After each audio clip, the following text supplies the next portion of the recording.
It's about truth. It's about disclosure. It's about transparency. And if it means that I don't get my day in the spotlight, then that's okay, because it's not about that. It never was about that. I didn't leave the Department of Defense because I wanted my day in the spotlight. I left the Department of Defense, ironically enough, to finish the very mission they gave me in the first place. I didn't ask for it. I'm not a UFO guy. I'm not a ufologist. I never have been. I never will be. I'm a counterterrorism and counterespionage guy. I do counterintelligence, counterinsurgencies.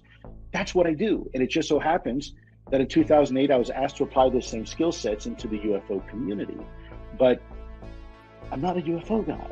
And so for me, it's all about the truth. Whether I'm hunting a terrorist or a spy or a UFO, the bottom line is the truth is the truth. I'm a counterterrorism and counterespionage guy. I do counterintelligence, counterinsurgencies. That's what I do. And it just so happens that in 2008, I was asked to apply those same skill sets into the UFO community. The bottom line is the truth is the truth. I'm a counterterrorism and counterespionage guy. I do counterintelligence, counterinsurgencies. That's what I do. And it just so happens that in 2008, I was asked to apply those same skill sets into the UFO community. The bottom line is the truth is the truth. It just so happens that in 2008, I was asked to apply those same skill sets into the UFO community. The bottom line is the truth is the truth. I'm a counterterrorism and counterespionage guy. I do counterintelligence, counterinsurgencies. That's what I do. The bottom line is the truth is the truth. I'm a counterterrorism and counterespionage guy. I do counterintelligence, counterinsurgencies. That's what I do. The bottom line is the truth is the truth. It just so happens that in 2008, I was asked to apply those same skill sets into the UFO community. The bottom line is the truth is the truth.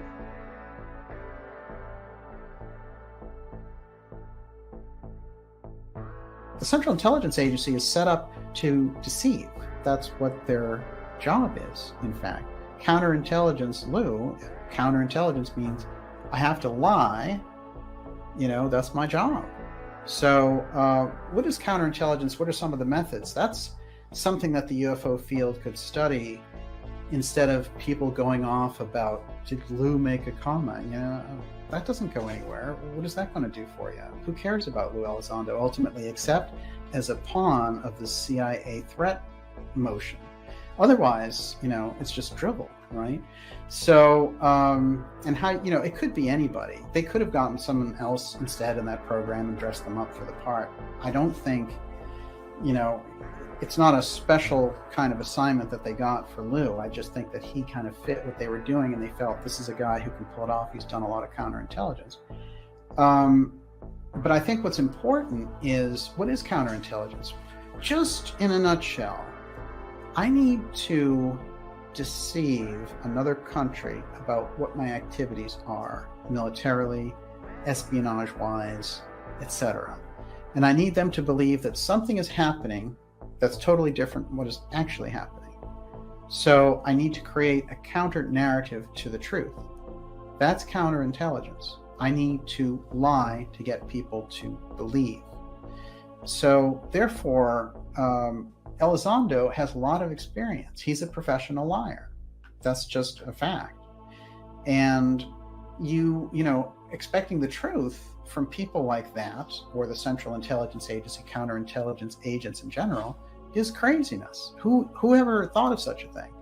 And so the way they've rolled it out and packaged it up and put a lot of money behind it and the media behind it, yes. But I think we've come past a phase, we are all kind of graduating in our own awareness.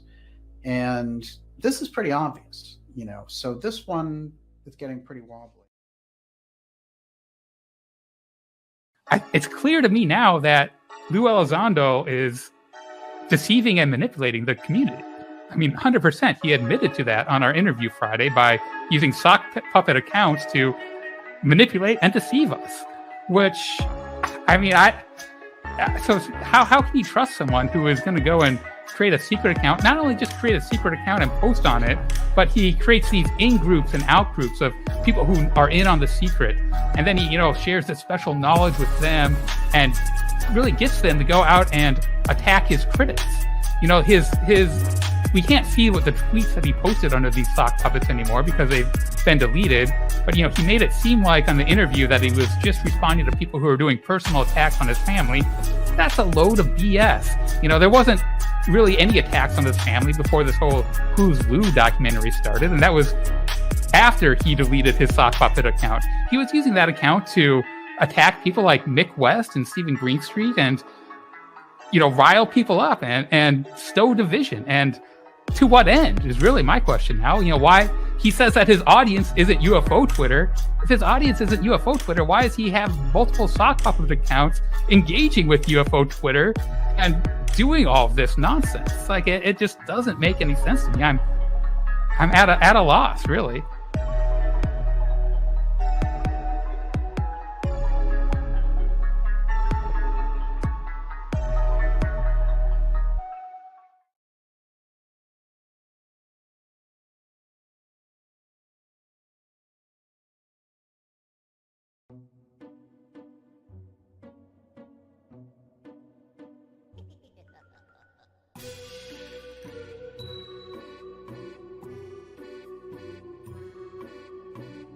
You know what I did do?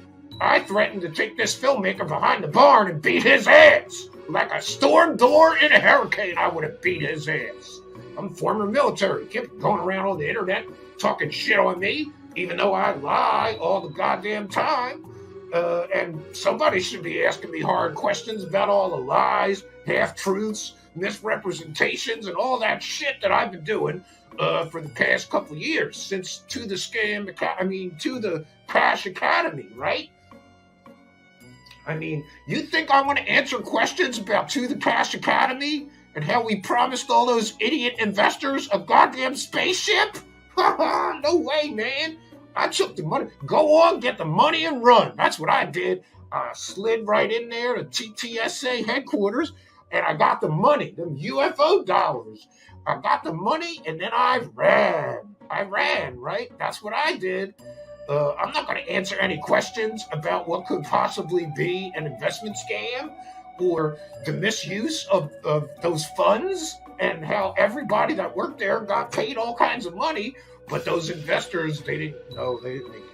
I don't think those investors made any money. But you know what? Fuck them.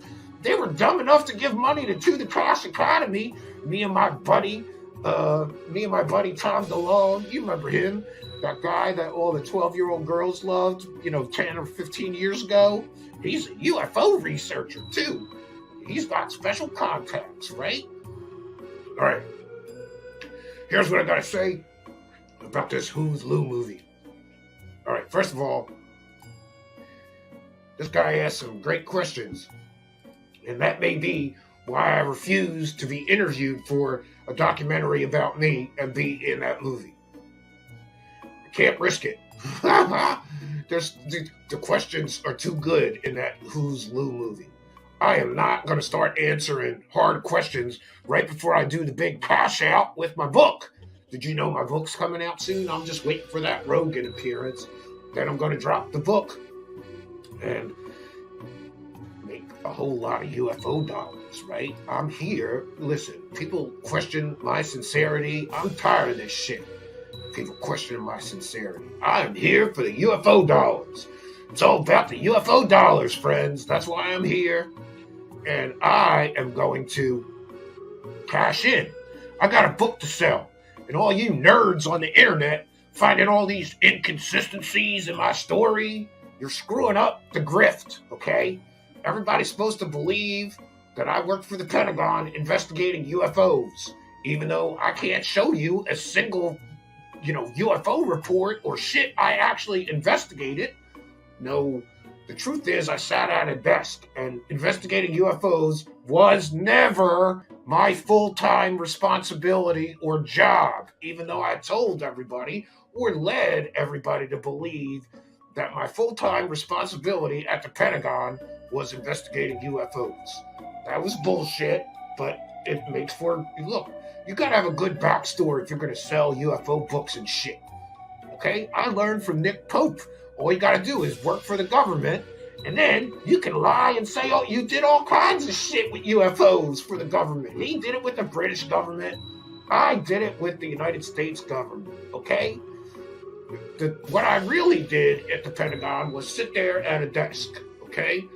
Once in a while, I declassified some UFO videos, and then I don't know if it's unethical or illegal, but we ferried them out to Christopher Mellon. Nobody knows how that happened. He was waiting in the parking lot to get those UFO videos, even though they don't prove shit. It's great business. So we ferried these UFO videos out of the Pentagon. I declassified them. I had that much juice and authority, right? Somebody took them out to Christopher Mellon out in the Pentagon parking lot, but nobody knows how he got them, right? But he said we bent the rules. Yeah, we bent the rules. We want to make some UFO dollars. God damn it. You can't make UFO dollars when you're a government employee unless you bend some rules. And maybe somebody should investigate that shit. Because after all, me, Christopher Mellon, Tom DeLonge, and others made all kinds of money off of that government property, those 3 videos. Even though they don't prove shit. All right. So there's a lot of other critics. First of all, I just want to say that I hope Stephen Greenstreet gets hit by a truck and dies. Because that guy's always asking questions, right? Mick West can suck a dick too. Steve Cambion, I hope he gets butt raped and murdered. Look, I'm Lou Lizolato. What do you think I'm going to do? I got UFO dollars. Look, and I got to tell you, I am here for the cash. I'm here to praise the UFO dollars, praise the cash. Hallelujah, friends. What the hell? What the hell? What do you think I'm here for? And these people on the internet are going to try to ruin it for me. But I got a plan. I got a plan that's going to help me to get rid of these people. You all know about my sock puppet accounts. Well, today, I'm going to sick my sock puppets. I'm going to sick them. I'm going to sick my sock puppets on these UFO researcher clowns on Twitter. That's what I do.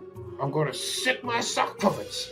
My sock puppets are here. We got Faceless Bureaucrat. Hi. And we got, Faceless Whistleblower. Hi. Yeah, listen, what are you going to do to these clowns on the internet, Faceless Bureaucrat? Well, I'm going to smack the shit out of them, for one, especially that Stephen Greenstreet. He looks funny. Yeah, he does.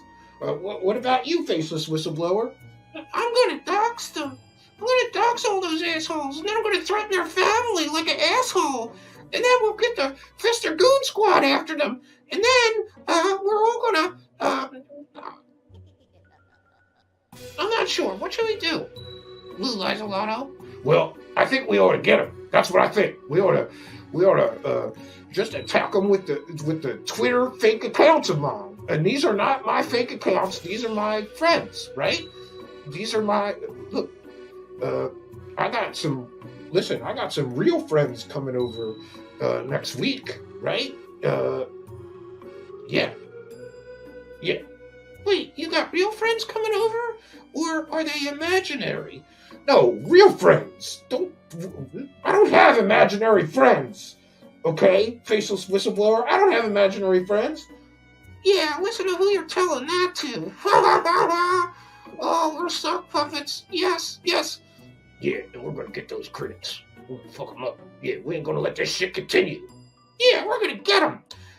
All you people better stop talking shit on Lou Elizondo Lizolato, okay? He's got a book to sell, and he does not appreciate you asshole researchers on the internet figuring out how much he lies. Yeah, we're tired of this shit. We're coming after you. Stephen Greenstreet, Jack Brewer, oh man, all of you. John from the Black Vault, Steve Cambion, we're gonna get you. Yeah, we're gonna get him. Don't worry, Lou. We love you, Lou. We won't let anybody talk shit on you on the internet anymore. We love you, Lou. Yeah, Lou. You're a bro, bud. Me and you go way back. Since you were pissing your pants. Yeah, we're gonna get these clowns. We ain't gonna let them talk shit on you no more. Good, guys. I feel better because I'm gonna cry if these assholes keep talking shit on me on Twitter. Don't worry, Lou. We'll get them for you. Yeah, we'll get them. So see, you clowns are in for it now because I got some friends on Twitter that are gonna come after you if you keep talking your smack on me. I'm tired of this shit. I got a book. My book is going to drop any day now. But the longer I take to drop the book, the less money I'm going to make because more and more shit is coming out that proves that I lie a lot.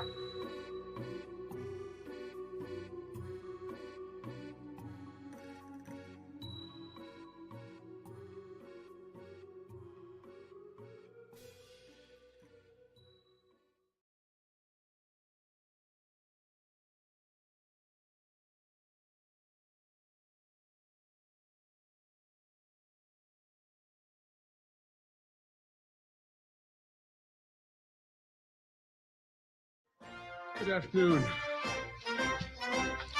First, unmanned objects. Second, unidentified aerial objects. Third, unidentified objects. And fourth, phenomenon of unidentified aerial objects.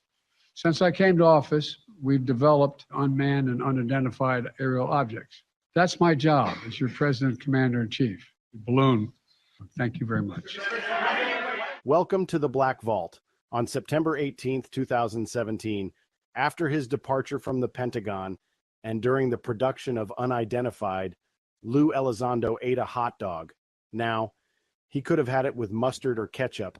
We just don't know. So last year I filed a FOIA request and this is what we got. After years of waiting, I finally received a file pertaining to Lou's hot dog. Redacted heavily, of course. We still have a lot to pick apart here, so let's... Oh my fucking God. Lou Elizondo is FaceTiming me. You son of a bitch. What the fuck do you think you're doing? Well, Lou, I want to know about that hot dog. What is this? The sausage vault? No, it's the Black Vault. Fine then, but you are not getting any info about my hot dog. In your pledge, which is pinned to your Twitter, number 7 says, I will always be upfront about my hot dogs. Look, if you had one shot or one opportunity to seize everything you ever wanted, one moment, would you capture it or just let it slip? Yo, his palms are sweaty, knees weak, arms are heavy. There's vomit on his sweater already, mom's spaghetti. He's nervous, but on the surface he looks calm and ready to drop bombs. But he keeps on forgetting what he wrote down. The whole crowd goes so loud he opens his mouth, but the words won't come out. He's choking how everybody's joking now. The clock's run out, time's up, over, blow. I like big butts and I cannot lie. You other brothers can't deny that when a girl walks in with an itty-bitty waist and a round thing in your face, you get sprung, want to pull up tough because you noticed that butt was stuffed. Deep in the jeans she's wearing, I'm hooked and I can't stop staring. Oh, baby, I want to get with you and take your picture. My homeboys tried to warn me, but that butt you got makes me so horny. Did you hear about that bitch-ass Chinese balloon? Yeah, that was pretty gnarly. The fucker could have had nukes on it. Don't say that, man. Why? It's a free country. Because it's bad luck. Do you think Chupacabra will put the Chinese balloon on the timeline? What the fuck is a Chupacabra? You don't know Chupacabra? Nope, please enlighten me. Never mind. It's a long story. I have all day, Luis. I'll tell you everything once we get off this fucking boat. Sure thing, buddy.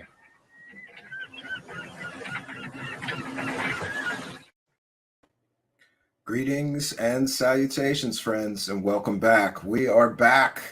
And interestingly, a lot of people have been asking me what is going on with Lou Elizondo. I had said several months ago that there is more and more revelations about Mr. Elizondo coming out. And I think they're beginning. And it's interesting to see. Also interesting, for those unaware, we've covered Lou Elizondo and TTSA here since it began. And when it began, I was very critical of TTSA and the whole investment opportunity. Let's just call it that. It was an investment opportunity that they were offering people. A whole bunch of former CIA people. I think there was it over 100 years of combined CIA experience on the board of To the Stars Academy, led or fronted by their Bobo, Tom DeLonge, former Blink-182 rock star. And they were going to bring us disclosure. At least that was the narrative. And that narrative fell apart. And those of us who were brave enough to be critical of that narrative at the beginning were attacked, harassed, threatened, intimidated, doxxed, and more by a seeming army of internet trolls and people I largely just considered crazy Kool-Aid drinking cult members of this narrative. And I wondered if this was some kind of a psyop or psychological operation. And mainly the reason I wondered that is because of the effect that this disclosure is coming and we're going to bring it to you sort of narrative that was being cast as an illusion right before our very eyes. All beginning with a New York Times article in which one Luis Elizondo, he lied in the New York Times article, or at least he pushed a certain narrative. And, in fairness to him, I just think that they manipulated everything since the very beginning to create a narrative. First of all, it involved the UFOs were a threat and we're not doing enough and we have to investigate. Secondly, this underpinning sort of disclosure narrative that the same government employees who have been lying to us for 75 years are suddenly going to step forward, or some of them, and they've got all the goods. They've got all this information and they're going to drop it to us through TTSA. Don't you want disclosure? Get your wallet out. Don't you want us, all of us, to be investigating this full time and bringing you the truth? Invest with us. Don't you want us to build a spaceship with a revolutionary power source that's going to change the world? Send us your money and we'll do that. At least that was the narrative. And by the way, that entire narrative has fallen apart and TTSA has been revealed to be essentially a techno scam. There's no disputing that. And while they continue in some zombie-like form, all of the rats have left that sinking ship after the money was made. And I'm left asking questions like, how much money did each member get from all that investment money? How much money did the investors get or get back? These are real questions. Questions I've asked since it began and was largely vilified for it. Attacked, threatened, intimidated. Let's all spend 10 hours a day telling this guy how wrong he is about this on Twitter. And where are they all now? That entire facade, that artificial construct, that psyop collapsed right after all the money was collected. Funny that. And there were other people who were right about TTSA and Lou Elizondo as Lou Elizondo left that sinking ship, never to be asked about the spaceship that he and TTSA board members and everybody else that was a part of that organization were promising the public if they invested their money. Never to be asked, how much money did you get? How much money did the investors get? No one got to ask him. This guy did 300 interviews after he left TTSA. Show me one person, one UFO circle-jerking clown that profited with his narrative and lie or psyop or whatever the hell it is. Show me one who had the courage to ask him about the TTSA finances, the money, what happened there. No one did. Everybody played the game. Get the clicks, get the views, and you do that by keeping your mouth shut about that. Oh, blame it on Tom DeLonge. He left. It's his fault. Don't ask him about that. Well, I still think that he has a responsibility to answer questions about that. But so far, I don't see him doing that. But what we do see is now another layer of deception has been peeled back, peeled away. And now we see that not only did Lou Elizondo manipulate the New York Times with a false narrative, manipulate investors into this TTSA, apparently, with false information, false narratives, and garbage. he manipulated situations and people to sell what I would only describe as 100% fake story in a so-called docu-series on the History Channel. By the way, how much did he get paid for that? No one's asked him. And so I believe that this facade is just falling apart. And as I said several months ago, there are more revelations coming soon, besides this latest one brought to us by John from the Black Vault. And by the way, we're equal opportunity when it comes to making fun of this stuff. So I did include that piece about John from the Black Vault. Let's file some FOIAs about the hot dog he ate. It is kind of funny, but listen, it takes a serious kind of a person to wait a year on paperwork to do a story, or 6 months or 2 years. He's waited 5 years, I think, for some of the FOIA requests that he has filed. And I think we need him doing that, because who's going to do that? Who's going to have the patience, the time, and the tenacity to do that? So I, for one, applaud him for his patience and for bringing us the truth behind this stuff. Now, joining me is another one of those people who asked an awful lot of questions about all of this stuff. And he created a film called Who's Lou, who you might remember. After we hosted him here, there was all this controversy, and people started threatening my family and doxing me and putting where I lived on the internet, right, publicly. And there were show hosts that were in the pro-Lou, the Lou Elizondo ass lickers, those guys. That's the UFO circle jerkers that never bothered to ask him about all the shady shit and manipulation and false statements he made. And, those guys telling people to go after anybody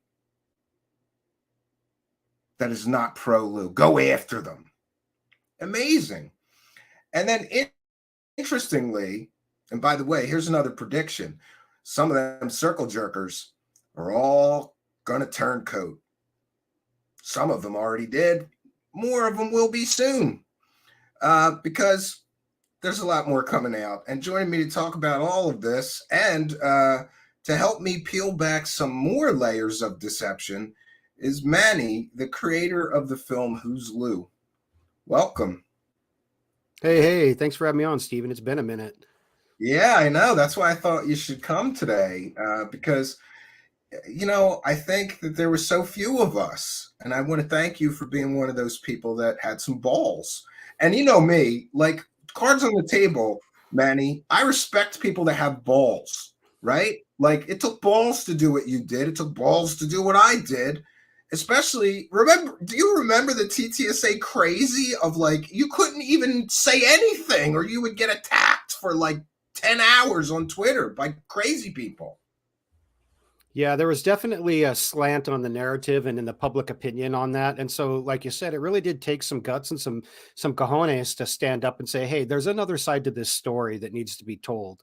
And, I think that, here we are almost, just over a year later. I think it's been about a year and a month since I put out Who's Lou, and things look decidedly different than it did a year ago, where it was just an echo chamber. There's more and more people every day who are standing up, and there's been more people who've come out, to really tell their side of the story. Jeremy McCowan did a really nice piece where he came back out, because he had tried before and got just blasted by people on social media and attacked, so, he was able to come out and tell his story, and some other people too have come out and told their stories. And so we've seen what's happened. And I think that that's important. I think it's real important that people are allowed to question things, especially when one side of the story is so faith-based and not evidence-based. It really does. We need to get back into that in ufology, where we're a little bit more skeptical and we're asking more for evidence and less for feel-good stories, because we all want to believe those fantastic stories, but without evidence, how can we?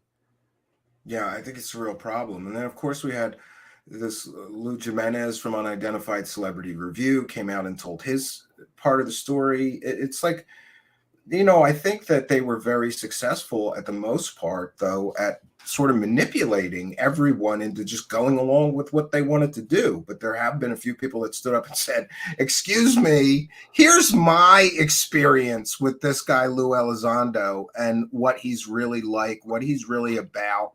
I thought the McGowan piece was pretty interesting because it sort of revealed that Lou is just another UFO nutter. He's got superpowers, remote viewing, and he's a psychic too, and and that I think he kept carefully guarded in all the interviews. Like we didn't get the woo-woo Lou, right? But yeah, he didn't claim to be a psychic or anything. That's what he was like. He's got superpowers. Yeah, I mean, there's that excerpt in Skinwalkers at the Pentagon where they talk about Elizondo saving his unit in Afghanistan using his remote psychic seeing powers, and I thought people would have been all over that and said, "Hey, let's figure out what this is all about." That's a pretty bold statement to say that you saved a whole unit with your psychic powers. You'd think at least one of those people in that unit would come forward and say, I was there. It's the truth. Yeah. He did. He saved my life. He used his superpowers to save my life. And that specific story of him remote viewing the battlefield and saving his unit or whatever, it reminded me of this. Like, what's the difference between that, him telling a story like that, and Cory Goode telling a story about like building bases on Mars and meeting aliens? It's the same exact thing. There's no evidence. It's just an anecdote, a story. Sounds good and people will eat it up, but like, come on, dude, you've got superpowers and you saved the whole unit and so it made me sort of put him in the same category as all these other, my famous term, wackadoo. He got put right in the wackadoo category after that. Yeah, he's definitely in a category of someone who will say, the most what I say, just the silliest of stuff and expect people to believe it, and a lot of what he said, as we know from watching on his watching the live stream interviews that he did over those few years when he was on live stream after live stream, was just stuff that had been plucked out of different various ufology books over the years. It was nothing original. I think you said at one point, if Lou Elizondo ever had an original thought, it'd die of starvation or loneliness. It'd die of loneliness. Yeah. And that's the truth. He's not an original creative person. He's really just kind of a, takes tricks that other people have taught him and is like, oh, look how I do, look what I can do, look what I can do, and repeats other stuff. And and I like and then the fact that he was being given stuff that like the people that first get into this stuff get, like those fake documents that he shared on, what was it, Jimmy Church or some show? He shared completely fake documents, like they were, and he said they were recent. Oh no, he went on Fox News and he said these are recently declassified documents, and they were from like the 60s or something, right? Like or even CIA documents. Like, I think it was like amateur hour mistakes though of like stuff that like people believe or get when they first get into this before they note it. You have to check those docs. Like I think it must have been like the day of that interview, and he was like, man, I don't know what I'm going to talk about. I need something good to talk about. So he made a few calls, and one of his nutter wackadoo friends sent him that, and he was like, this is gold. I'm going to run with this. Really? This was recently declassified? And then he just repeats it like a stupid parrot, and this is supposed to be the guy though, Manny, that ran a $22 million government program full time, at least that was the implication. And he had access to all the government's secret UFO information, and he gets fooled by like a stupid document from like abovetopsecret.com or something, like it's so silly and childish. I don't get it. Yeah, I think it's pretty clear that ATIP was not what he represented it to be ever, or nor what have Leslie Kean or George Knapp or any of those people have represented it as. I think that it's pretty clear to anyone who's been following this story that was all a lie. It really is. I think it was Colm Kelleher himself said that the article only had about 5% factual, truth to it, and the rest of it was, embellishments. Yeah, and lies, I think Green Street counted the inaccuracies, and it was a lot. Like the factual inaccuracies in that one article was a lot. And I wanted to ask you a question because sometimes I think, well, maybe I'm being too hard on him or remembering it like a stricter, sterner way. But I always come back to this. And I really want to know, honestly, what do you think of this? sometimes it's not about what you misleading people or whatever, but it is about directing a narrative or telling people something so they believe what you want them to believe. So I always come back to this, Manny. If I told you that I ran, and it doesn't have to be UFOs, right? If I told you that I ran a $22 million program for the Pentagon to study lightning, right? I ran a $22 million program to study lightning in the United States, and I was its director. So it was a $22 million program. I was the director of that program. Wouldn't you assume that that was my full-time job and real responsibility assigned by the Pentagon? Like that was my real full-time job? Yeah, I think that's the assumption, and that's what they bank on, or what Lou banked on, was that he would come out and say, I ran the Pentagon's UFO unit for close to a decade, which we know isn't true because it didn't even exist that long. And he wasn't the director of it for the first 2 years. He said he even admitted there was somebody else that was involved with it, which after he was there was Jay Stratton. But before that, there was even a third person who was involved with it, who was doing it beforehand, and it wasn't him. So he was there as the director of this volunteer program for 2 years while it was running, and before they finally just said, no, shut this thing down. Unofficial, unfunded project. Right. And I think that's important for people to understand, that it's an unofficial project. It has all the in other words, a hobby. It was a bunch of guys in the Pentagon that were like, yeah, let's look into this UFO thing in our spare time. It's like if the Pentagon had a bridge club where people met in the cafeteria to play bridge on their lunch breaks, and then they created a group around it, and one guy ran it. He could say he was the director of the Pentagon's official bridge club. Well, that's the same thing that Lou has done. He was asked by Harry Reid, according to him, which I believe, to step into this program and maybe to look at for UFOs or whatever. We don't know what Reid's motivation was, and we never will, because he's not here to answer that question. But we do know that on paper, it was not at all about UFOs. It was about advanced foreign adversaries, threats, potential threats, what they might be doing over the next 20 to 40 years. Correct. Drones, unmanned aerial vehicles, balloons, like we all have been hearing about. We start on the balloons. Yeah, but it wasn't about UFOs. And if there's not a single piece of paper to show that he was actually investigating UFOs, we have to take his word for it. And unfortunately, he's proven that his word isn't worth anything, because he's lied about so many different things, including what he did from the get-go. Listen, I was looking at it from this perspective. If I was in his position, could you, I think that he took the available data and manipulated it all and crafted a narrative that he was running this full-time program for 10 years and he was responsible for investigating UFOs. And meanwhile, it's basically, it was a hobby while he worked at the Pentagon. It wasn't official. There's no paperwork. There's no... If he really did run an official Pentagon UFO program for 10 years, there'd be a mountain of paperwork. There's nothing. There's one letter from Reid, who was involved with the whole gifting $22 million to his buddy Bob Bigelow. So I don't trust what he says. And then there's the whole ASAP ATIP. Like, all of this confusion is like built into this narrative, so that, and then what happens is the believer side, just does the mental gymnastics, to still believe him, but, light on evidence. And I think it really is a lot like Nick Pope and manipulating his situation. Did he work for the British government? Sure. But he's made all kinds of statements about investigating crop circles and alien abductions and all this stuff. And they were all like, no, that never happened. We never investigated any of that as the British government. So he just makes up stuff. And I don't know. It's very similar to what Lou did. Great, he worked for the Pentagon, but in a completely different role that had nothing to do with this. Mm-hmm.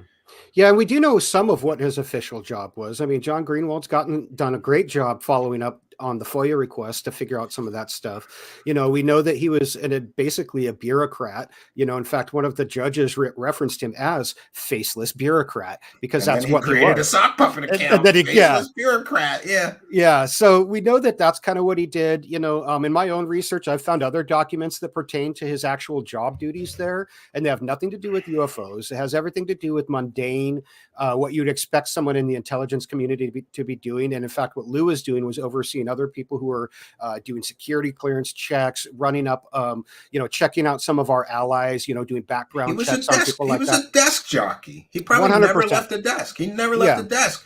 You kind of got to have to go outside, Manny, to investigate UFOs. You got to go places, unless you bring the witnesses to you, which there's some evidence that he did, but I don't know. Well, the infamous Nimitz sighting, he didn't bring witnesses to him. He called them from his office in the Pentagon, which is something that Alex Dietrich had said. Yeah, I got this call from Lou. He was investigating. You are correct. And I think it was like in the 2010 era, right around that time, I think that he was doing that, which makes sense because that's the time from 2008 to 2010 was the time that he really was the director, I believe, of ATIP. Or thereabouts. So, but ATIP, in my understanding, didn't have access to the government. It's not like he walked into an office somewhere and they're like, all right, Lou, you're read in on need to know stuff. Here's everything the government's ever had on UFOs. No. He was given access to a very, very small sector of data that had to do with military pilots. And that might have been all stuff that he requested somehow through official channels or whatever. Or they gave it to him and said, this is all you're going to get. This is all we have officially. Everything else falls under different categories. Yes, it's been identified, or it's need to know. Yeah. And if it's blue on blue, which means if it's something that, let's say that we're out there testing a new airplane and we've got some people on the ground who we were going to fly it over and say, hey, like TD Barnes said something about when they were testing the SR-71, he said, that they would fly it over other Air Force radar installations and say, hey, we're flying a test craft over you. If you get any data, send it to us, but keep it top secret. That's a blue on blue engagement. He wouldn't have had access to that. This is very, very important because you're absolutely right with this blue on blue engagements. And there's been this whole discussion of these 3 videos that I think are largely worthless, and that's something else we could get into. So what does he do? He gets videos out of the Pentagon, and that's all shady. Shady as hell. He got those out of the Pentagon. And I have a problem with the fact that a government employee used his power and influence within the government to release government property, and then he profited from that government property for the next bunch of years.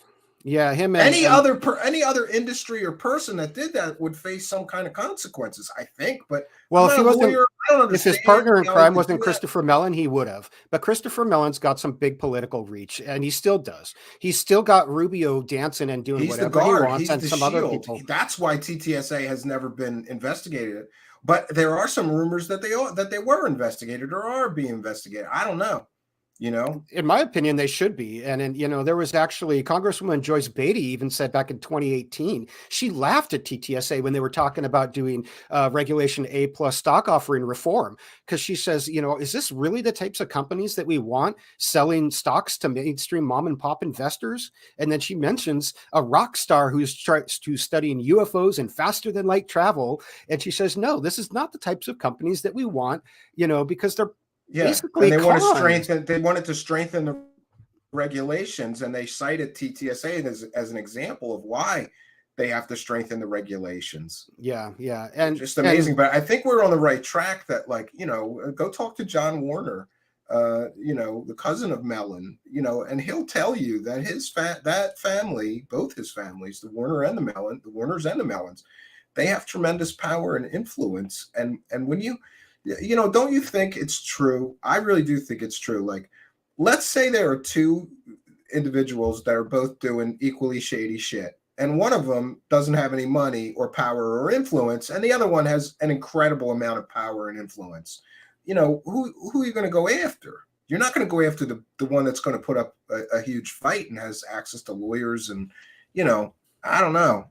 Yeah, and they can't really go after Elizondo without getting into Chris Mellon, and that's one of the reasons I believe that they were allowed to get away with what they did. Is because of Chris Mellon's political connections, which sadly he still has. I think at least both of them should have lost their security clearance so that they couldn't do what they're doing now, which is still manipulate Congress, and they still are. Select people in Congress who wish to be manipulated are. But they shouldn't be able to do that. They shouldn't be writing on classified briefings. In fact, just gosh, even when the balloon thing happened over Canada, Rubio was up, talking to one of our allies, and Mellon was invited on the phone call for it. So why is Mellon even being allowed to keep that clearance when he abused it to steal those videos? When he allegedly. No, he admitted to it. He admitted to it in the Phenomenon movie. He says this is a case. He says, I received these videos in the Pentagon parking lot in a brown paper sack, and I drove off the property with them. He took them. They didn't, and you go back and look, and we know that Mellon and Elizondo both were conspiring with TTSA for a year at least before that. So like you dig into this. So this was all a plan. It was all a plan. Oh, it was definitely planned. For-profit plan. Yeah, and it was planned to get money to make their, I don't know, flying spaceship that they thought was going to come to fruition that never did. Because they really, if you remember, the first 2 years, they weren't talking about disclosure or petitioning Congress or any of that. None of that started until after Unidentified was done. It was 2020 when Elizondo joined Twitter, and they started this whole, rally around Congress, let's push for this new office and all this stuff. The first 2 years and was literally nothing like manipulated that. People to manipulate other people to do it with and for them. Yeah. Yep, they sure did. And they used people, like you mentioned earlier, like Lou Jimenez, to rally the troops, to get people involved with the Great Phone Home, and to get people to get involved in the political aspect of it. And then when people like Lou Jimenez decided, no, I'm not going to lie for this clown to cover up for him, they just discarded him. They use them and discard them. Anyone that they think that they can use, they'll get their hooks into and use. But the second, and by the way, Manny, there's some other people, and I don't even want to get into that really too much, but I'm here, I hear a lot of things, and there's a few other show hosts, and they're going to be coming forward and telling their story about feeling like they were manipulated. And like I said several months ago, there's a lot more coming out on this. And, I think it's kind of funny too. Like, I don't know about you. Do you feel at all vindicated? Right? Like, you can't get back that hell that you had to go through to stand up and do the right thing, a year ago or multiple years ago, but I think that the tides are kind of turning, and it is funny that some of the people that were like right in there, like profiting with Lou, and let's use Lou to build my show or whatever, and by the way, I'm not talking about Lou Jimenez. I'm talking about others that are coming forward soon, or so I believe they are.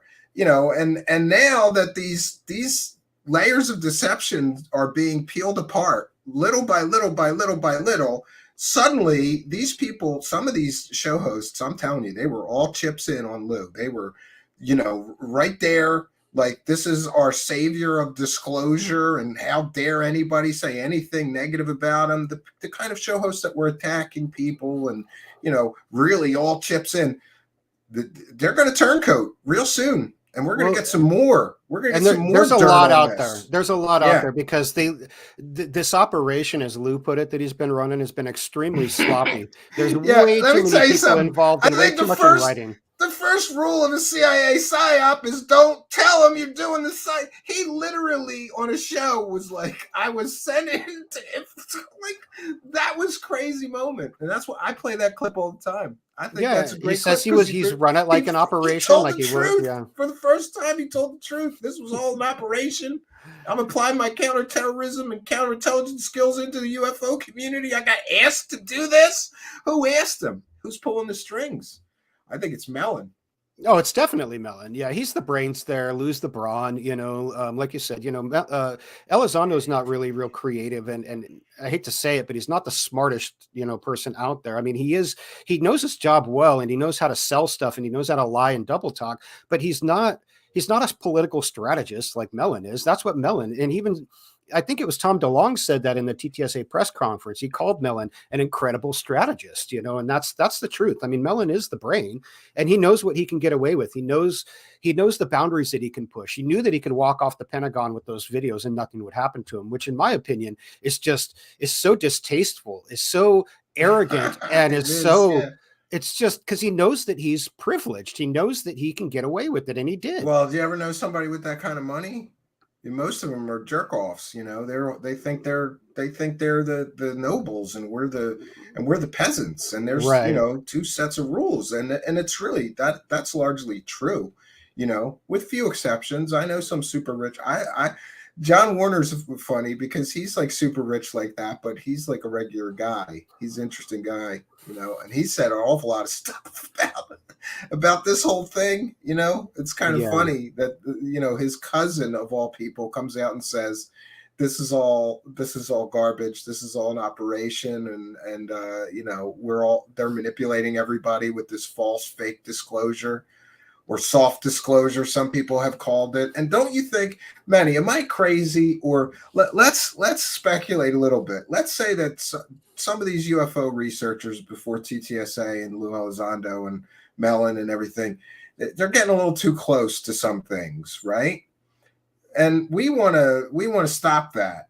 Wouldn't it be a good idea to put in a counter group injected into that community with a whole different narrative to suck all the air out of the room and all the attention goes to them, and they're telling you what's happening and what's being investigated and what evidence there is, instead of some independent people that have no ties to the government and therefore no allegiance to hide certain things and not other things. The term you're not going to get full on truth or disclosure from a government person. They still have that oath, that allegiance to the government to do what the mass control system wants them to do.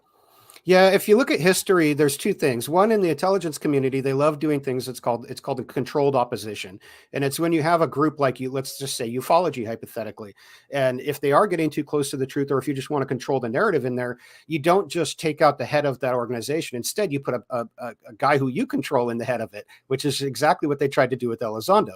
Bring him out, put him right to the top of ufology, and then he is in control of the opposition, and he does whatever they want. He's really working for them, and it's pretty clear that that's what his agenda is, even though he pretends like he's not. He is. We see, you got to wipe away all of the smoke and mirrors and look at just what the moves that they're making and what layers it's achieving. Of deception. The layers of deception. What is he saying, and what goals do they appear to have besides money? One of them is money.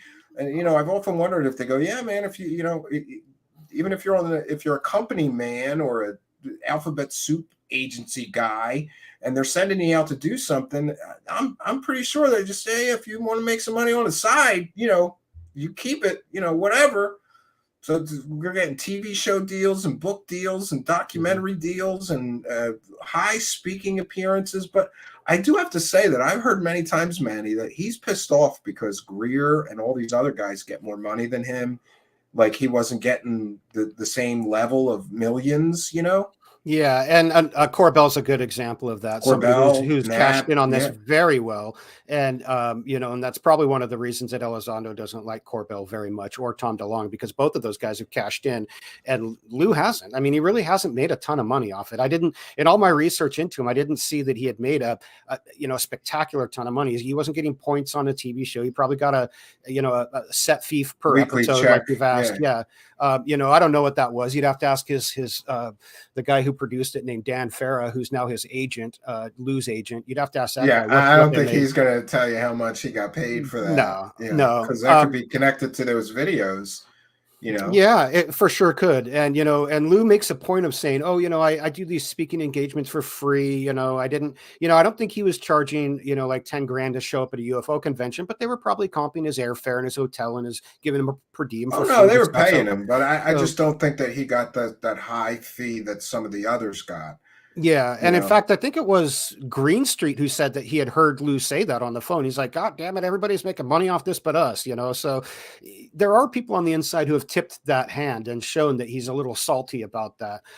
Maybe he's counting on his big book deal to come out, that he thinks that's going to make him a bunch of money. Have you heard? Where's that? It was supposed to be out, what? Last I heard, they said it was... Ago. Oh, yeah, it had been pushed back, but I think he said September of this year that it's going to be coming out, or maybe sooner than that. And I think what he's really hoping is that someone's going to try to license that to make a movie of his life based on it and blah, blah, blah, blah, blah. But it's just garbage. I mean, really, there's about as much truth in it as there is in a Cory Goode story. So why even bother? We already know all the facts about ATIP.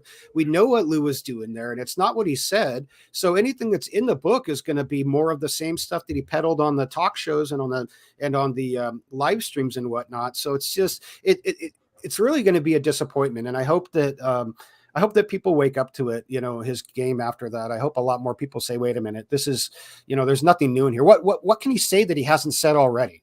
What kind of revelation could be in this book? There's nothing. If he had any bombshell, he would have already dropped it in one of his TV shows. Or it would have leaked, from the publisher or something like that. Yeah. So and he's definitely not getting anything new from the Pentagon. We're going to get a $25 or $35 nothing burger on Amazon, Yeah. And that's unfortunate.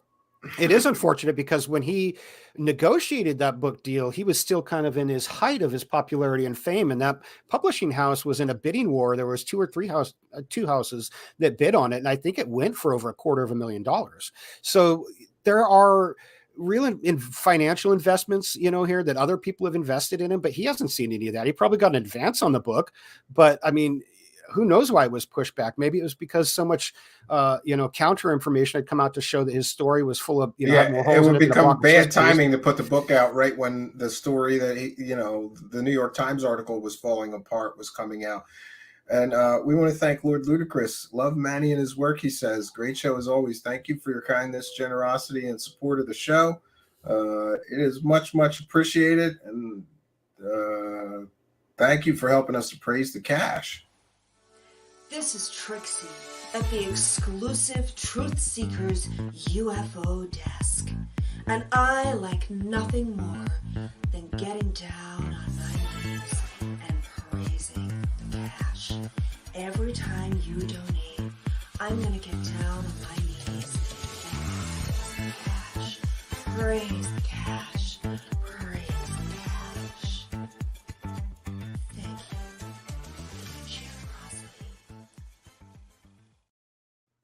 Yeah, and by the way, I had to do that. It's just getting too serious in here, Manny. It's getting too serious.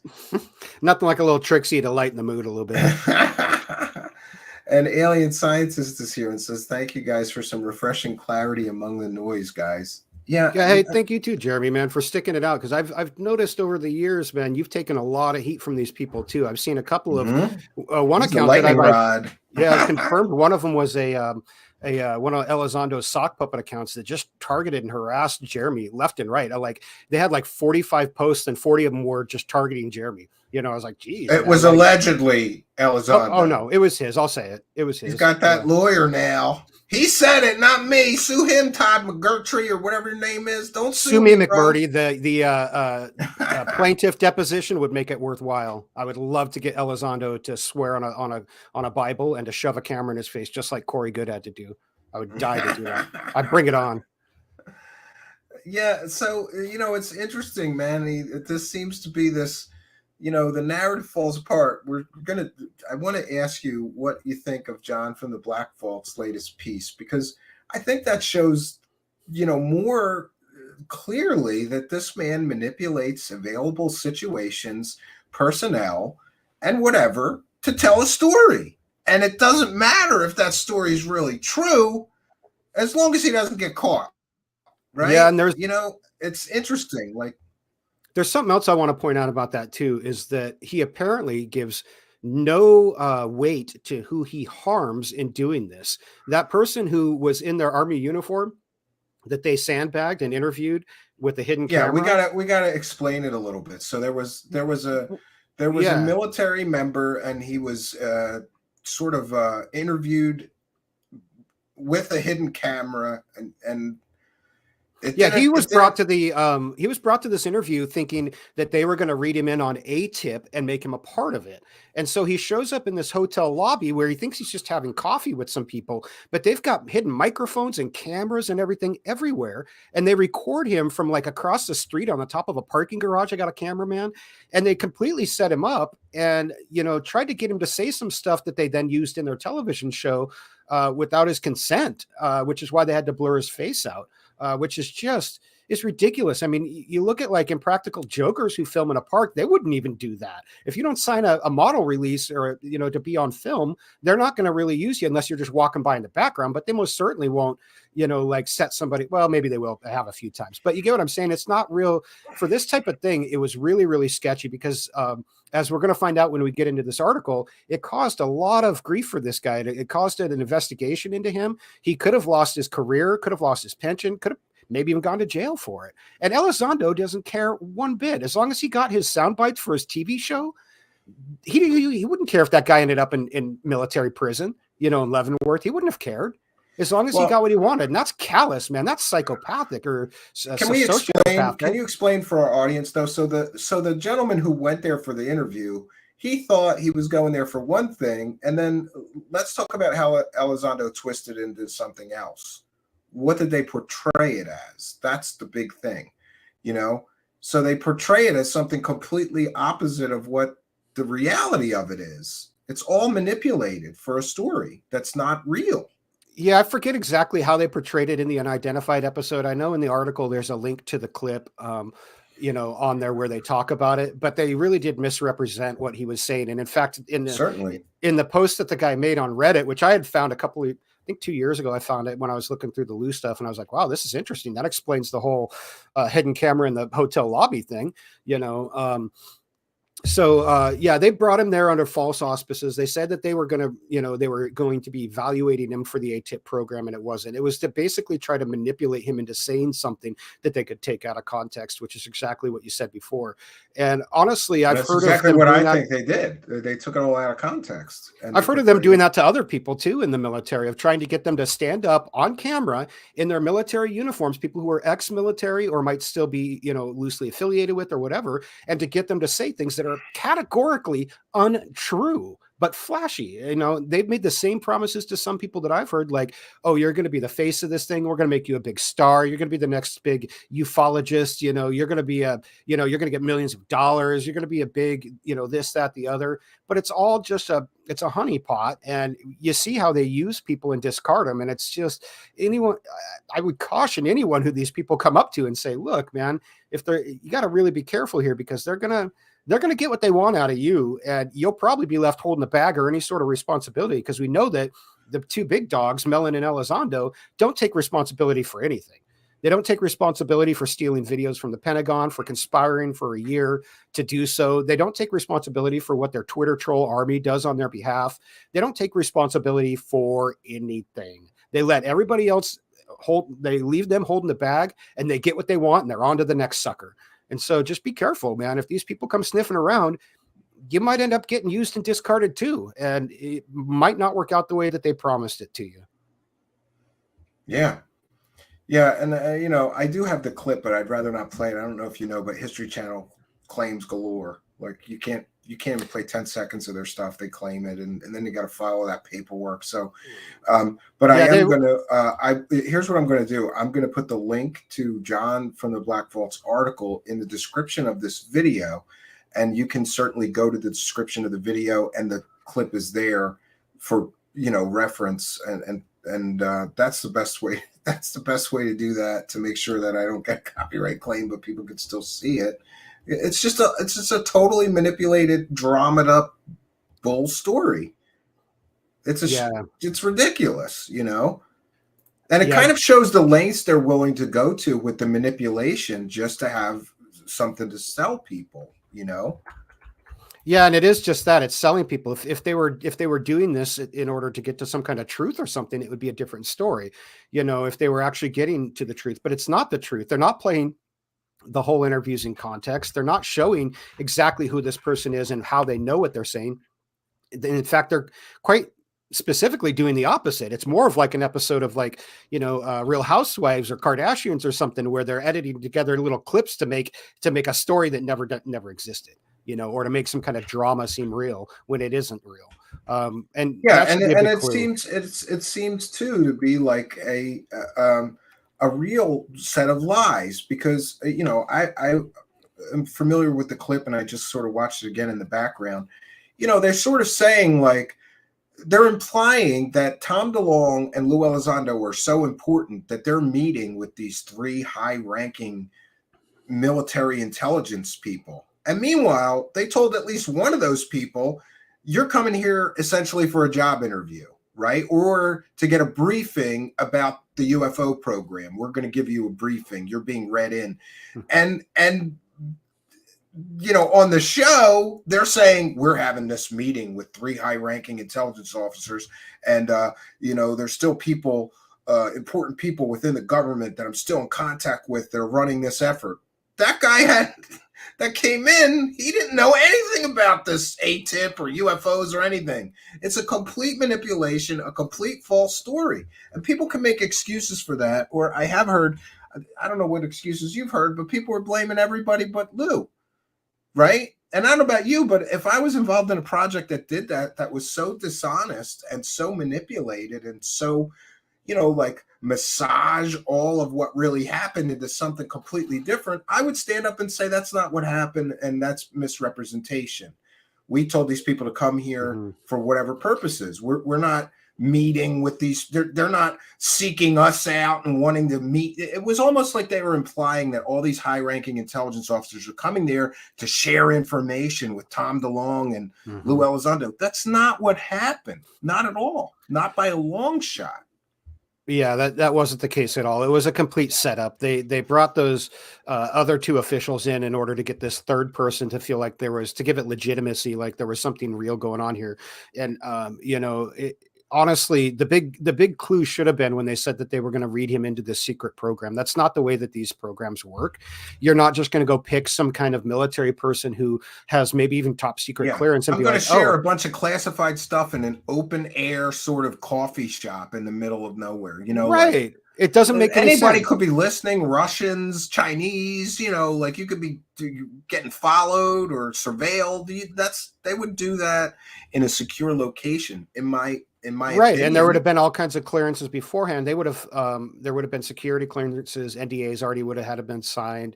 There would have been, but that's not the way these programs work. They don't just go pick someone who's already a UFO nut. You don't apply and be like, oh, I heard about ATIP, I want to be a part of it. Put my name in the hat. That's not how it works. They've already got a ton of people that are already pre-qualified to do that job that they're going to select from and say, this is, now we want you to do this job. But it wouldn't be these people that would do that. They would be active military people that are working in the DIA or the intelligence community, and they would have gone after them. They wouldn't find someone who, saw Elizondo's post on Twitter and was like, hey, I want to be a part. Like that's not the way it works. Hey man, Richard Butt says he works for the Defense Intelligence Agency. So, and he probably does. Fan. He's probably a big fan, so maybe he wants to, I believe Richard Butt is actually one of Lou's old co-workers from when he was doing his Latin American ops. I have reason to believe that. There's evidence that shows that.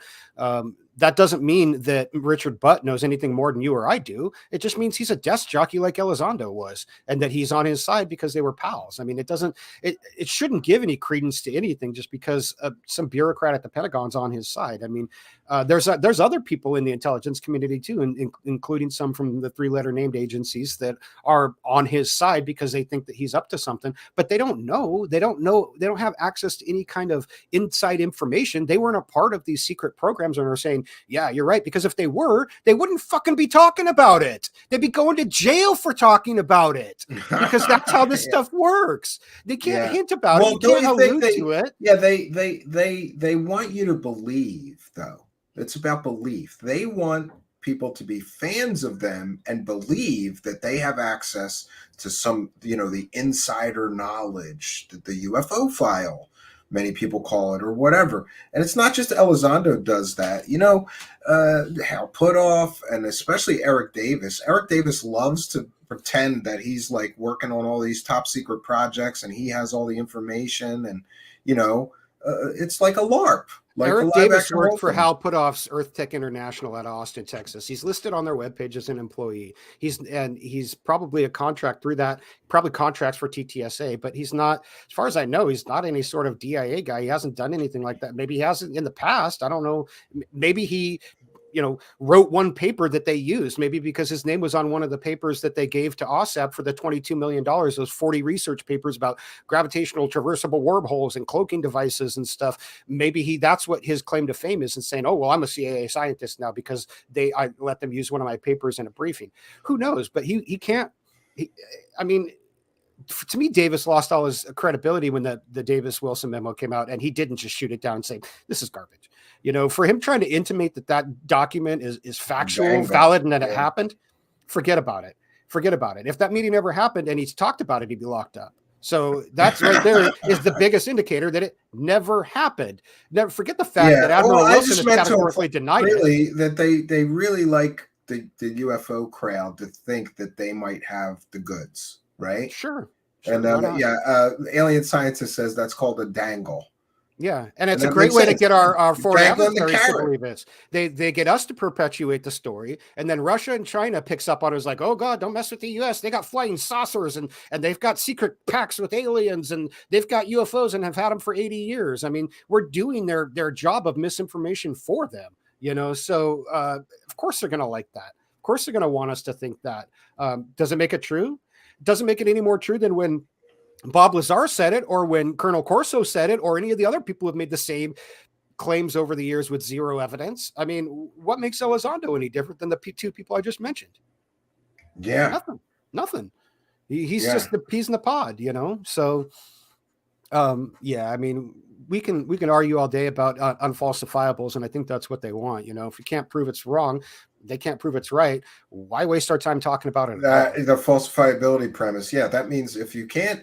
I agree with you. If I can't prove that you're lying, but you can't prove you're telling the truth, then your information is worthless. Then we're just at a standstill. Right. It's not even worth wasting a second of time on, because you can't go anywhere with it. And it ultimately comes down to what you believe, not what you can prove. And I don't like arguing beliefs with people. I really don't, because everyone's got their own belief structure based upon what their whole life experience up until the point in time in which you're asking them, you know, up until today, you know, everything that's happened to me in my life contributes to my personal beliefs and my worldviews. Doesn't mean I want to argue them as fact. It's just my personal, how I see the world, you know, and everyone's, you know, there's 8 billion people on the planet. That's 8 million different sets of beliefs and morals and perspectives. So we don't want to get into that, or you'll be talking about that and nothing else. Let's talk about evidence. Let's talk about facts. Let's talk about quantifiable stuff. Well, that's the problem. They have such a shortage of facts and evidence and verifiable proof. You know, and I wanted to talk to you about something else. I don't know if somebody mentioned Weinstein, and that's interesting. Apparently, Joe Rogan is asking Weinstein to come on with Bob Lazar to prove he's a real physicist or not. Bob Lazar will never agree to that. Never. Yeah, Weinstein's he's an interesting dude, you know, because about 3 years ago, he was targeted by Elizondo and Mellon. And and now he's one of those people talking about the dangle. They kept telling him that they were going to sort of read him in and show him all the goods, and they never did. And I believe that was during the time that they were looking for a new cash cow, because Weinstein is a gatekeeper for Peter Thiel. And so if somebody wants to get past, they got to get past Weinstein to get to Thiel. And I think that's what they were looking for, was another Tom DeLonge or another, you know, another deep pockets Joe Furbich, another deep pockets to go after to support their grift. And that's really what they were doing. And Weinstein said, I'm not having it. You're going to fly me out here to show me something, but okay, when's that? Next week? And then next week he's like, okay, when am I going to get flown out to see this? When am I going to get flown out? When am I going to get to see this stuff? I know, I saw that clip. Yeah. And good for him. And good for him for staying skeptical and saying, I'll wait till you show me the evidence. I'll wait till you show me the evidence. And now here we are. Well, he did bring a great point up, and that is, we have heard this continual talking point. These things defy the laws of physics. These things, they have capabilities far and above anything that we're capable of. They defy the laws of physics. And his very important question as a physicist was two things: show me the data, and what physicist has looked at this and made the determination that these things are beyond the laws of physics. And the truth is, no one. You know, yeah. Who's made that? And then, by the way, he basically called Hal Puthoff and Eric Davis wackadoos, because they're the only two physicists that have ever really shown an interest or been involved, and they're wackadoos. One's a lifelong, high-ranking Scientologist, and the other one, Eric Davis's research was called crackpot science by newspapers because of wasted money from the government, looking into, you know, stargates and portals and, you know, teleportation. And, you know, he wasted a lot of government money, and people called his research crackpot research. Those are the two physicists. But Eric Weinstein is very correct. If all the heads of this UFO celebrities are going to run around going, these things defy the laws of physics, well, then show me a physicist that will confirm that you are correct with data and supporting evidence. And they never do, and they never will.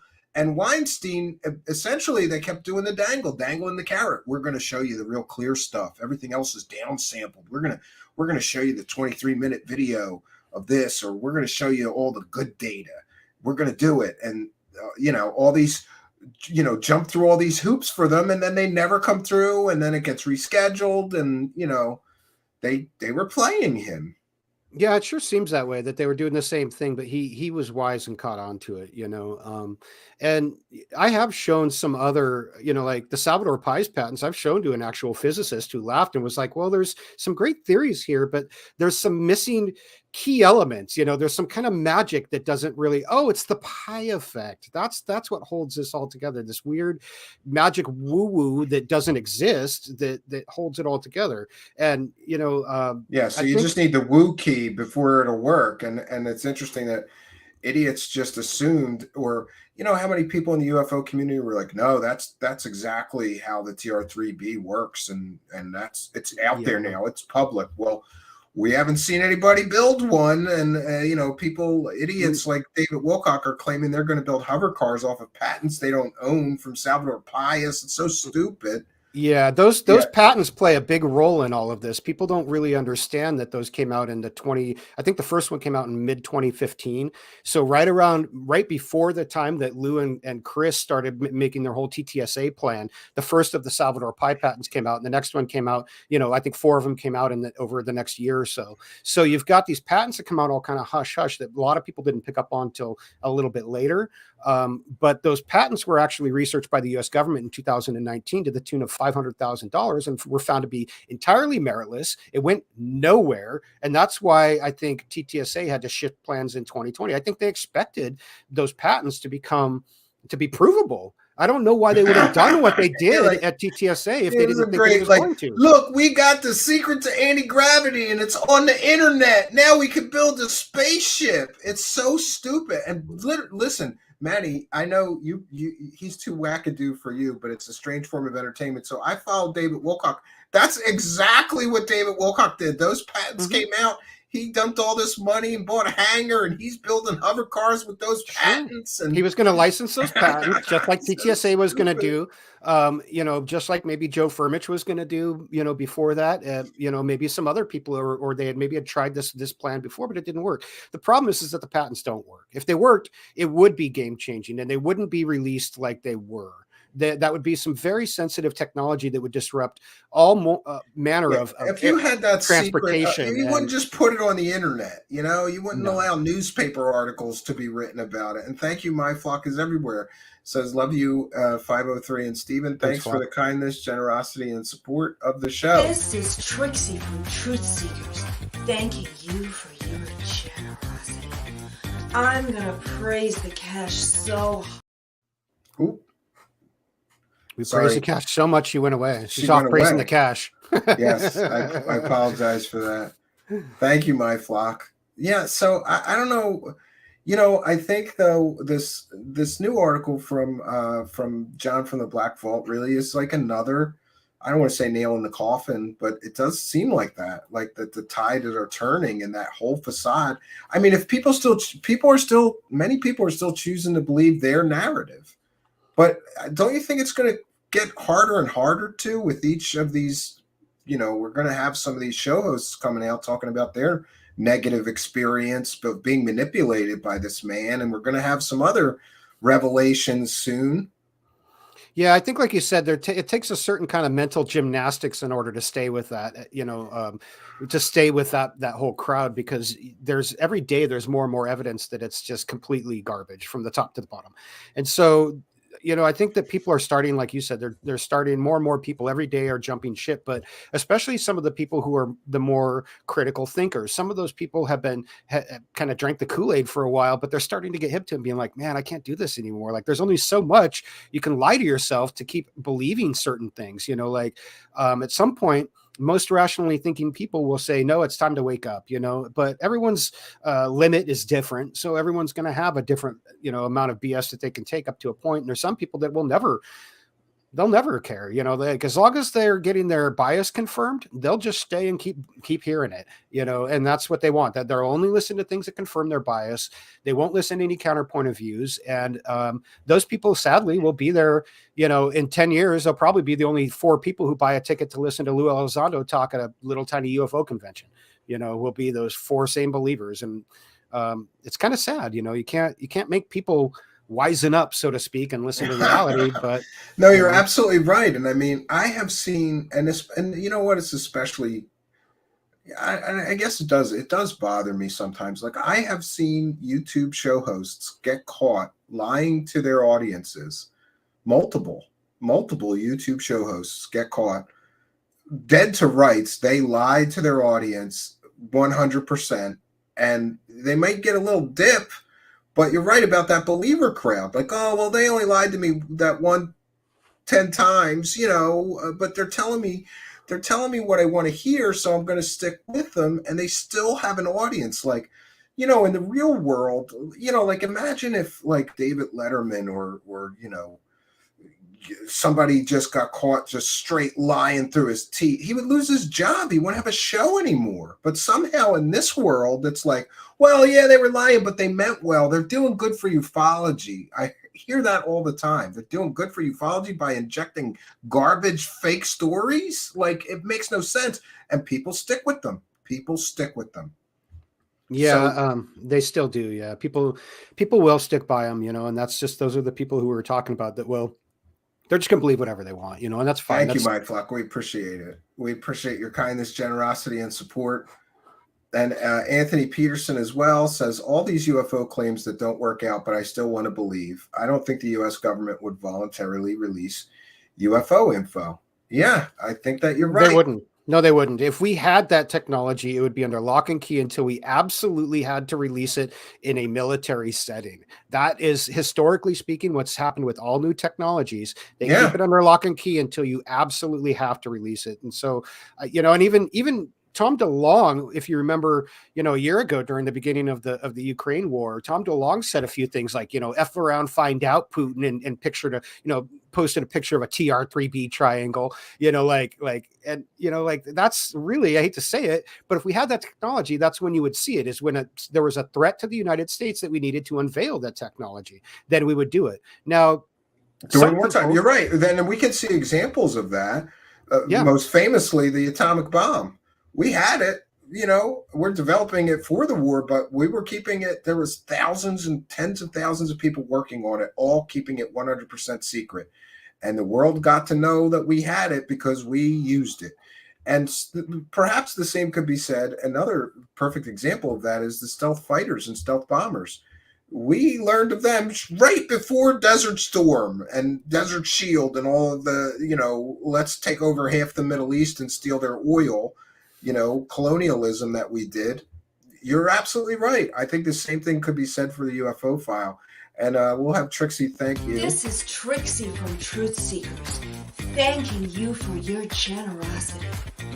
I'm gonna praise the cash so hard, you are gonna need a cease and desist letter from your fake lawyer to make me stop. Don't sue me, bro. Yeah, that's great. And thank you, Anthony Peterson, and thank you, Zizix, and thank you, My Flock is Everywhere, for not just the super chats, but also being members, Manny. We have a very generous audience here today, and I'm sure they're happy to see you. I don't know. We haven't talked much, but people go, what's going on with Manny? And I go, I don't know. Last I heard, he's up to his eyeballs in video editing, and so am I a lot, so I don't want to bother you. Oh, by the way, you owe me $100 and something. Did you know that? For what? Yeah. Because Manny was telling me how great this Filmora was, and then so for those who don't know, there's this whole thing with Filmora that just happened where they went, yeah, you know how we said if you give us money, you can just get upgrades forever? Yeah, we changed everything, and now you don't get them. You only get them for that version, and I paid for it right before they did that, thanks to Manny. Yeah, because I'd used Filmora for 6 or 7 years. But it's okay because I'm on to DaVinci Resolve, and that's a way better program. I've been using DaVinci a lot lately. I've been trying to teach myself every penny. But you know, I can tell you this though, I'm not mad at you because. You know what? I got my money's worth out of Filmora just for the filters and weird extras that it adds. I'm not using it to edit, but I fly things in there. affect them, and then I bring them into my other editors. And there's a lot of cool stuff in there that I've never had access to. A few weird tools, but it's good stuff. I can use it, so I don't care. And I'm never giving them any more money. I'm just going to use the stuff that it came with, and I'm good with that. Yeah, I'm glad you found a use for it. I felt bad about that when it happened, when that license changed right after you bought it. I was like, are you kidding me? Like, isn't this Murphy's Law? He just told me to buy it, and then I did. And then there was this huge controversy that they were screwing everybody that bought it in the past bunch of years, me included. But it's okay. You're going to be way more happy with DaVinci Resolve, though. I've been using it lately. I can't believe it's amazing. I cannot believe just the color grading, because I have crappy cameras. I don't have really expensive 4K cameras or anything, but I loaded some stuff in there that was, would you use it or not? And then after some of that color magic, it looked great. It looked like it was done on a very expensive camera. And thank you, My Flocks Everywhere. Ask 503 why he's so based, please. Hi, VP Walt, GG Fly, love you all. Well, thank you for your kindness, generosity, and support of the show. Much appreciated. She says you're based, that's her thing. And Wow Space Dude with a kind and generous $1.99 asks, well, we'll both answer that. Do you think remote viewing is real? I think that if any psychic ability is real, we have more information about remote viewing and its possibilities and its effectiveness and its success rate than any other psychic ability, because of the lots of money that both the Soviet Union and the United States put into its study. Do I think it's real? I'm still on the fence. I haven't seen, occasionally you see stories, like, oh, well, here was the site and here's what he drew, but until I get a bunch of remote viewers in a room and test them myself, I'm hesitant to say it's real, because there are varied examples of, like, Uri Geller and others. I know famously there's a man named Banachek. He has a Las Vegas mentalism show right now. He was sent in to people like Hal Puthoff to fake being a psychic, and he did. And they fell for him 100%. So I'm still a little sketchy. And by the way, they made him do remote viewing experiments, and somehow or another, he was able to give them good results. What do you think, Manny? I tend to think that there might be something to it, but I have yet to see any conclusive proof that would say, yeah, I believe that, person XYZ can, perform remote viewing or psychic viewing.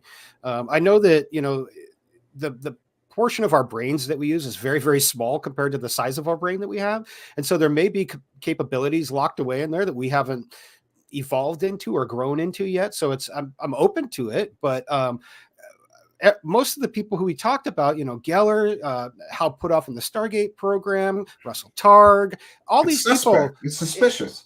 I've seen more grifters and people that are taking advantage of it and are faking it than ever have really given me more evidence to think that it's a legitimate phenomenon. I would be open to investigating it, but I've asked people. I think you did this at one point. You wrote a little note on a piece of paper and you said, okay, if you can tell me what this number is, then I'll believe remote viewing is real. Remote view the number that's on this piece of paper. I said the same thing to someone who claimed to be a spoon bender. I said, I'll put a spoon on the wall in my office, and when I walk in the morning and it's bent, I'll believe that spoon bending's real. It's still hanging here and it's not bent. So yes. It's a little problematic. I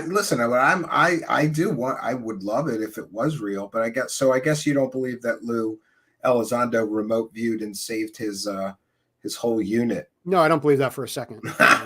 And by the way, thank you all for your kindness, generosity, and support, and for helping us to praise the cash.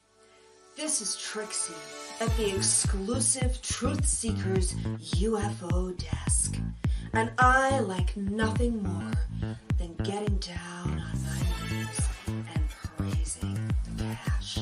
Every time you donate, I'm gonna get down on my knees and praise the cash. Praise the cash.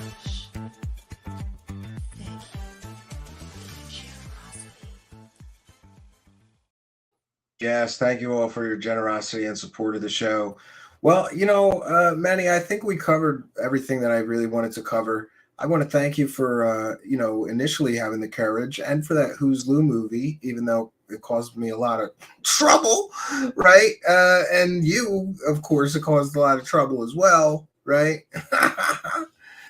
But yeah, I'm there was glad, some blowback over that one for I'm sure. glad that you did it because that was a lot of layers of deception peeled away, and we might be further back with it without it, And it's easy for the believer crowd to dismiss it. I'd say watch it again from the context of some of these recent revelations of the manipulation, the deceit, the straight out lies for profit, and then see if Manny got it so wrong. I don't think you did. I think that you got it right.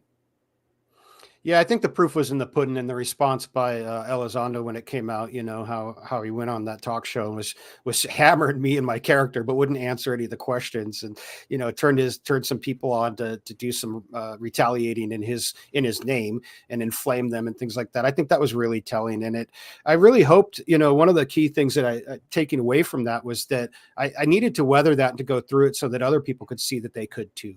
That it's okay to speak out. That these guys are all bark and they're no bite. And no matter what they threaten you with, you don't have to worry about it. You can speak your mind. And if they can't attack your facts, then they'll attack your character. But that just shows how weak of an argument that they have, and it's true. I mean, I was threatened with all kinds of things, like Lou on one of his sock puppets was like, Elizondo's closer to you, Manny, than you think. He could be standing right behind you right now. And he has friends at the IRS, you better watch out. And I think my response in both of those cases was, if Lou's standing right behind me, tell him that him and you can kiss my ass. And the other one was, I pay my taxes. I don't care if he's got friends in the IRS. Yeah, I don't give a shit. There's some kind of stupid manipulation. And by the way, when you did that movie, and then we had you here just to talk about it, that's when people started coming in my live chat, and geniuses looked me up on Facebook and found my wife's first name, so they were threatening my wife's by her name in my chat. And yeah, that's going to piss me off. But the truth is that my wife is a really tough lady, from Kensington and Philadelphia. She could beat their asses, so we kind of laughed it off, and then people releasing my address and threatening to come here. And I said, well, you can say you're going to do that, but that would be very foolish of you, considering the security system and the amount of firearms I have and my propensity to shoot first and then sort it out. I would not fuck around if somebody came here, Manny. They would really not do well. They wouldn't be breathing. They might come here, but they wouldn't be breathing when they left. It's so stupid and even just to threaten people's family, right? We're talking about UFOs. I wonder if the Bigfoot people threaten each other's family over whether, the Patterson Gimlin film is real or not. Does one side get so butthurt they start threatening the family of the people that say it's not true or what? It's so stupid and childish. It's petty. It's very, very petty. These are supposed to be grown men, intelligence men, military men. And my only experience was my father, who was a military man. And I just compare Lou to my father and I go it's night and day. My father had honor. He wouldn't do this slimy, it's just slimy, low down shit. That's not something a military man with honor does. It's or even and honestly, that for him to sit there and let that happen in his name when he knew full well about everything that was going on, and we were tweeting at him and everything. I tweeted at him and said, things have crossed a line here. You might at least have the courtesy to stand up and say that you don't condone doxing or people's wives, girlfriends, or being threatened over this. Oh yeah. Well, actually, Lou himself called my girlfriend by her name on Twitter. He got on there and trolled her on one of his sock puppets and then used her real name. So he knew what he was doing.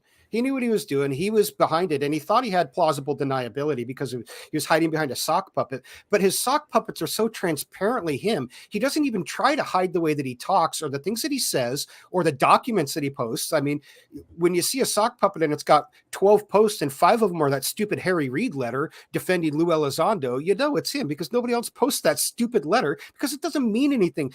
Up on the Hill, maybe people accept that, oh yeah, that means, this is some kind of big thing because Harry Reid wrote it and it's got that, official letterhead. But down here in the real world, Nobody gives a crap about that letter.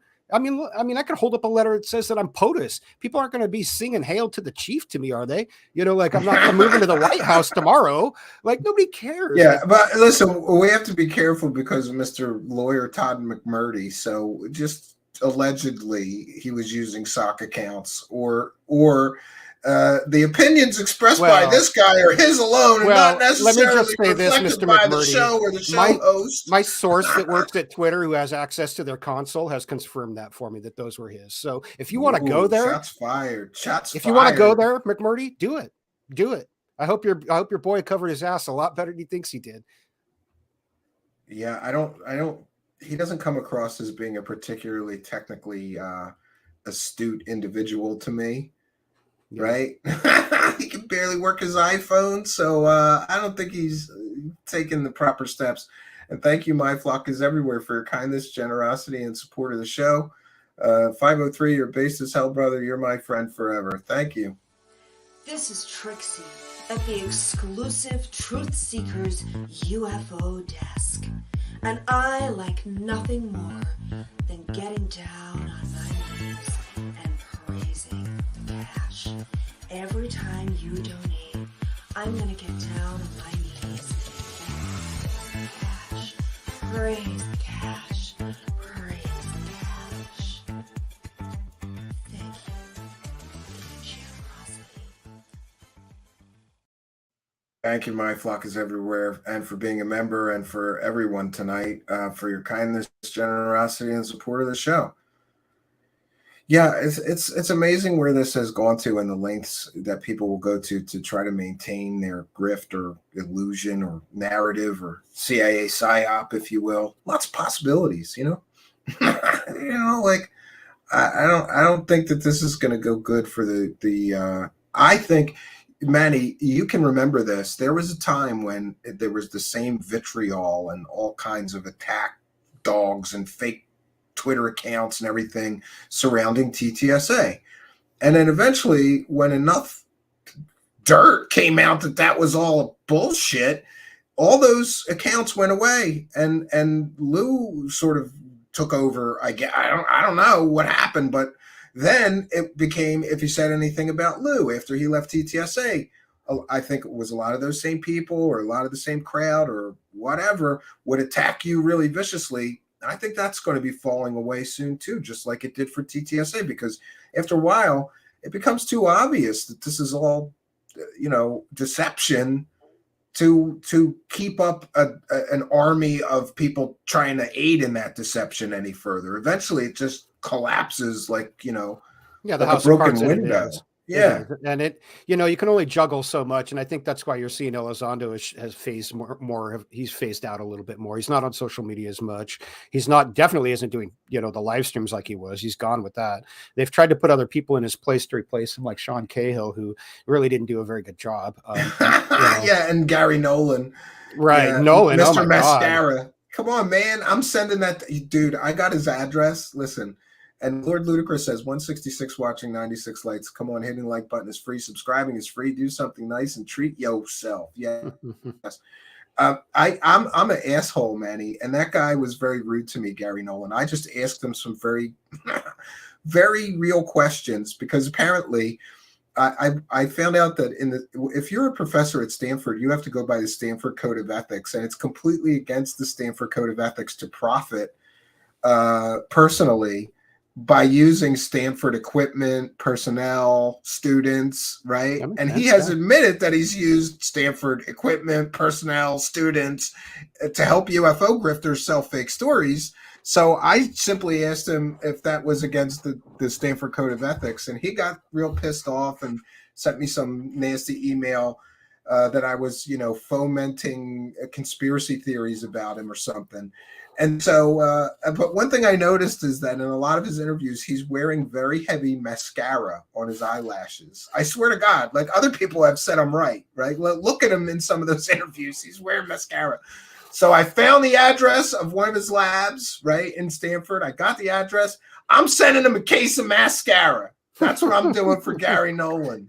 That's nice of you, man. Enjoy That's it, nice. Mr. Nolan. And I'm also sending him a shirt. Did you know we have merchandise now? I'm sending him a shirt that says wackadoo. So I'm Yeah. gonna send him mascara and a wackadoo shirt. His I don't ever recall actually interacting with him, but I'm one of the people that got blocked by him when he first kind of popped up on the Yeah, Twitter he blocked scene. me too.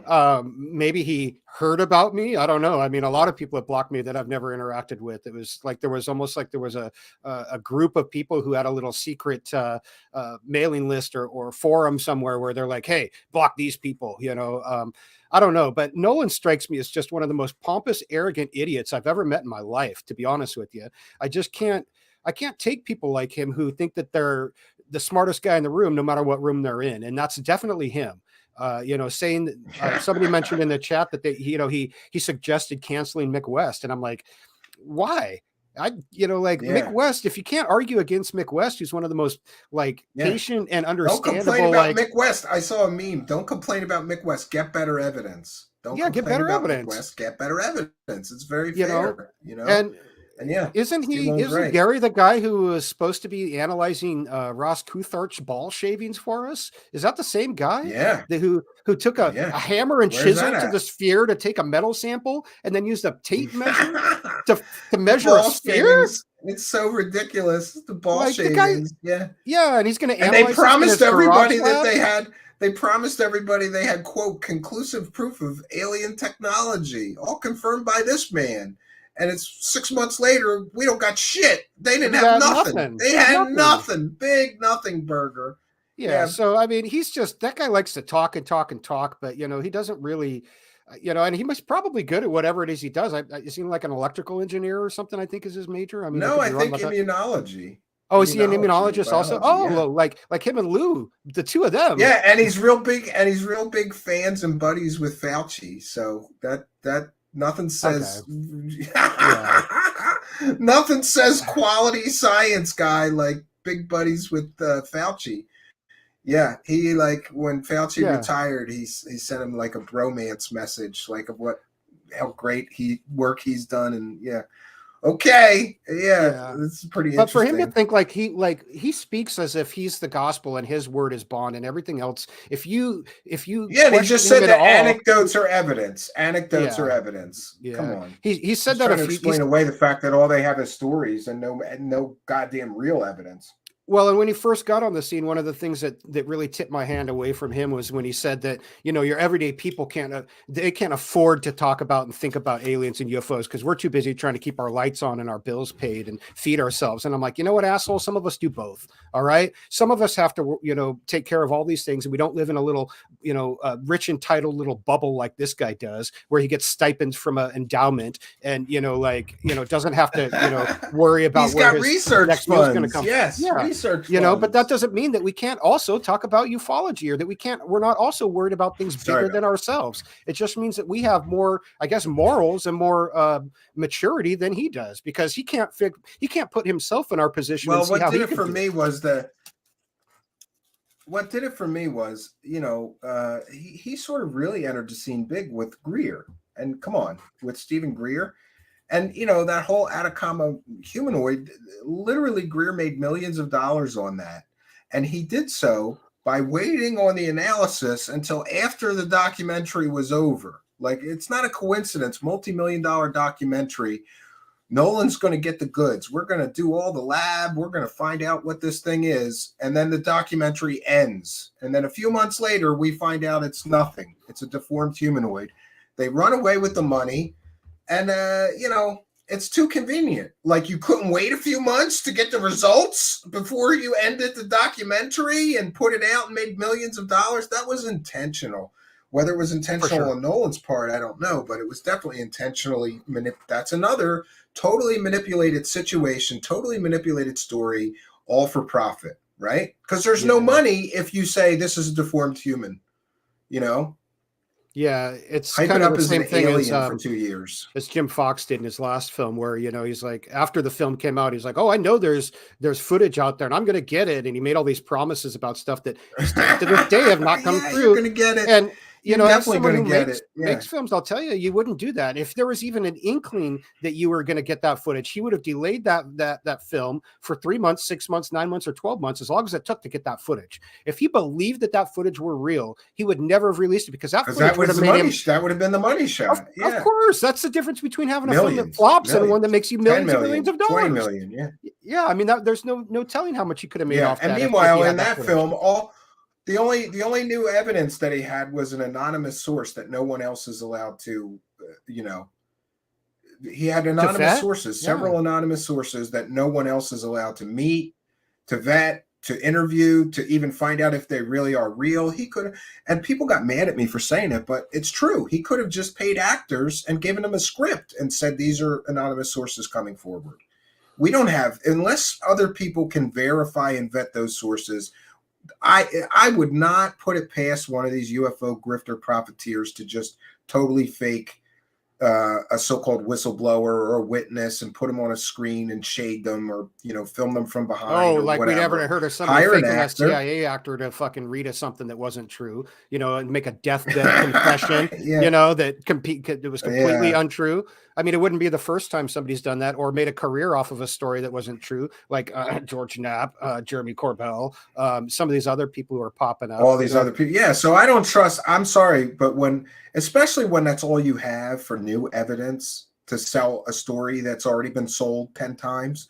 Like, this dude sold that story to like Nat Geo back in the day. He sold it again.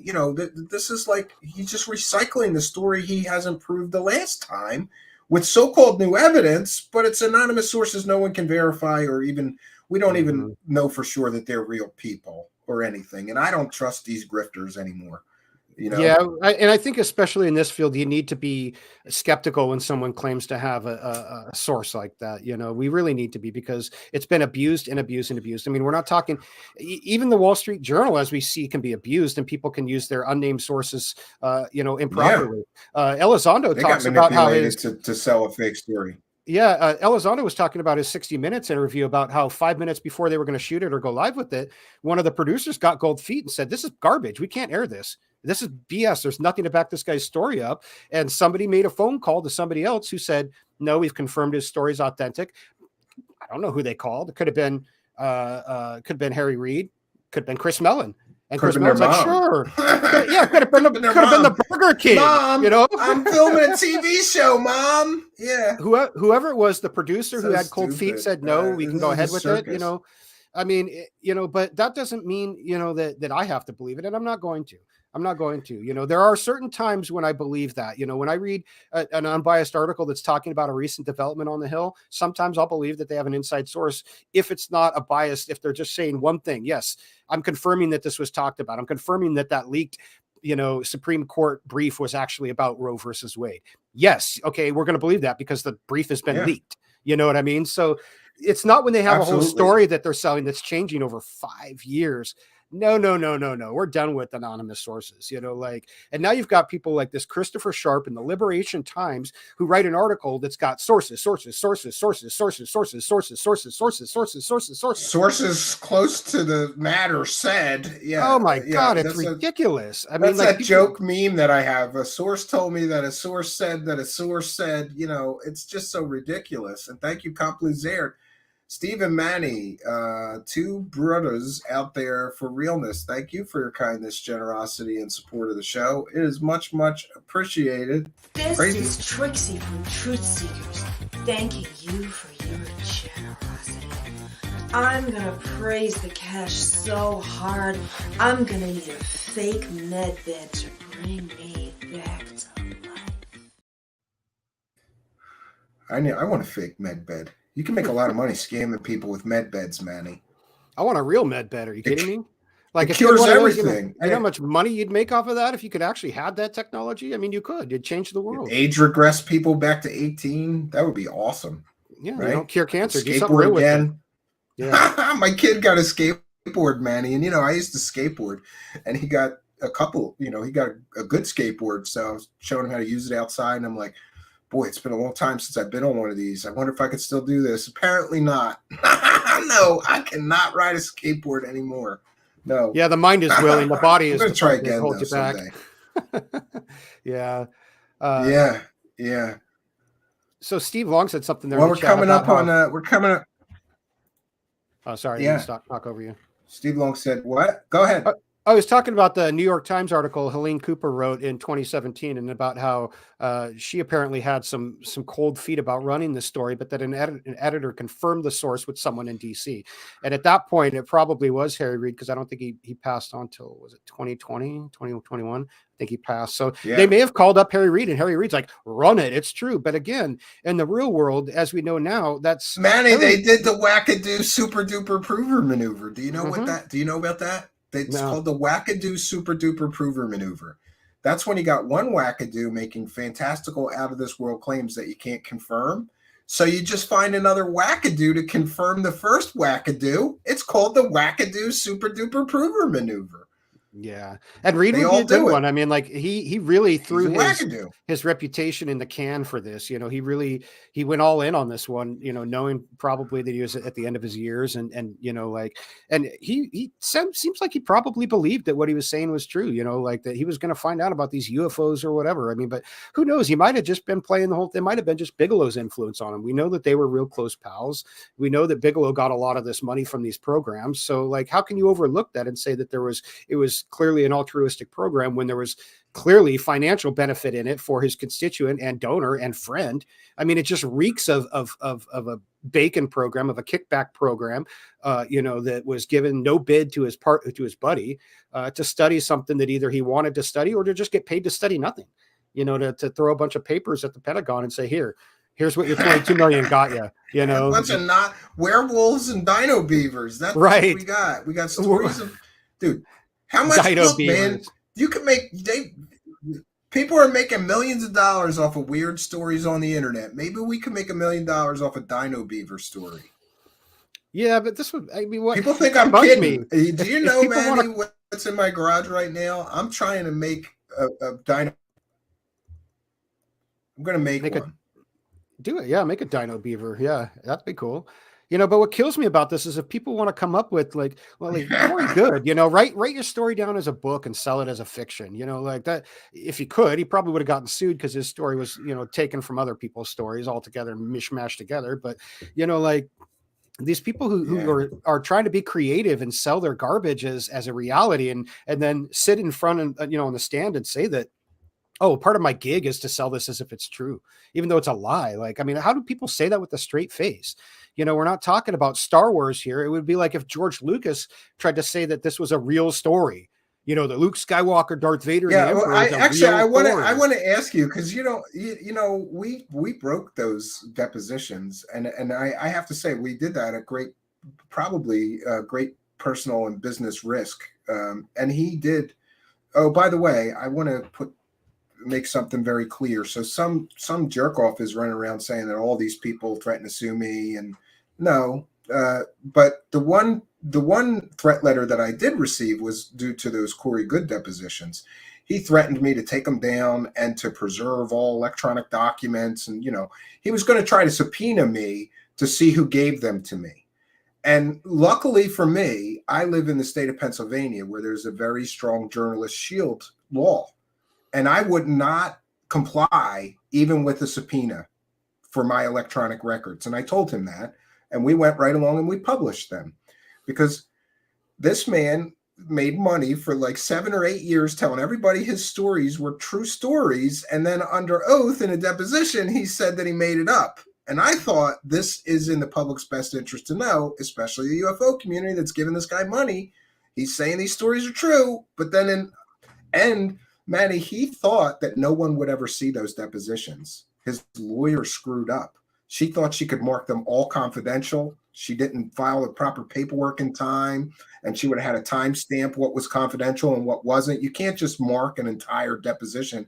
It's a public hearing. You can't just mark the whole thing confidential.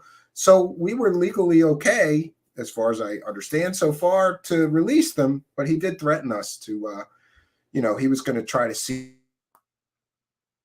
gave those to us, I guess, so we could sue them more, or you know, I don't know. I'm glad that you put those out.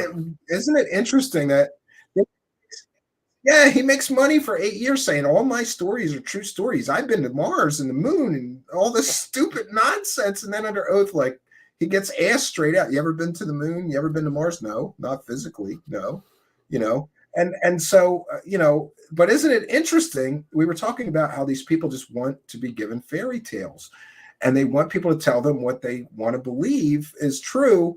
He's still got a following. He just rolled right on like none of that happened, Manny. Like, and he's making excuses like I had to say that to protect my intellectual property.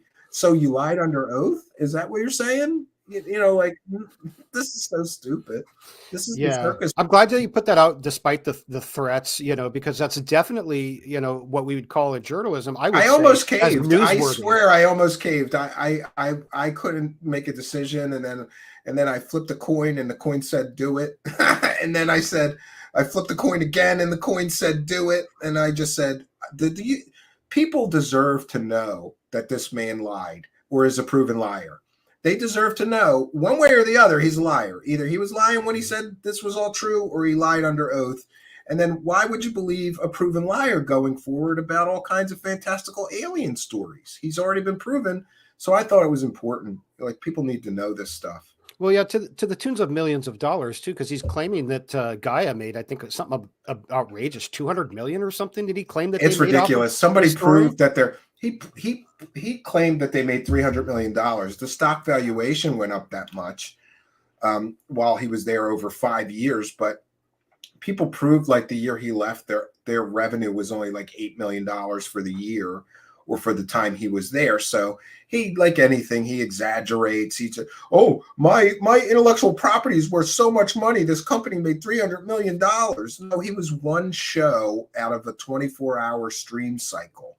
So, they didn't make that much on him. And I just laugh and say, I guess he should have had a better agent, negotiated a better contract, if that's true. Well, that's what a lot of that was about. What a lot of that was about is that, when you go on some of these networks, you have to sign a waiver that they own everything. So he did that. And then after he leaves, he tries to trademark terms and stop them from using them. No, they own all that. You signed and took the money. They already own it. That's what all the lawsuits between him and them are about now. It's so stupid.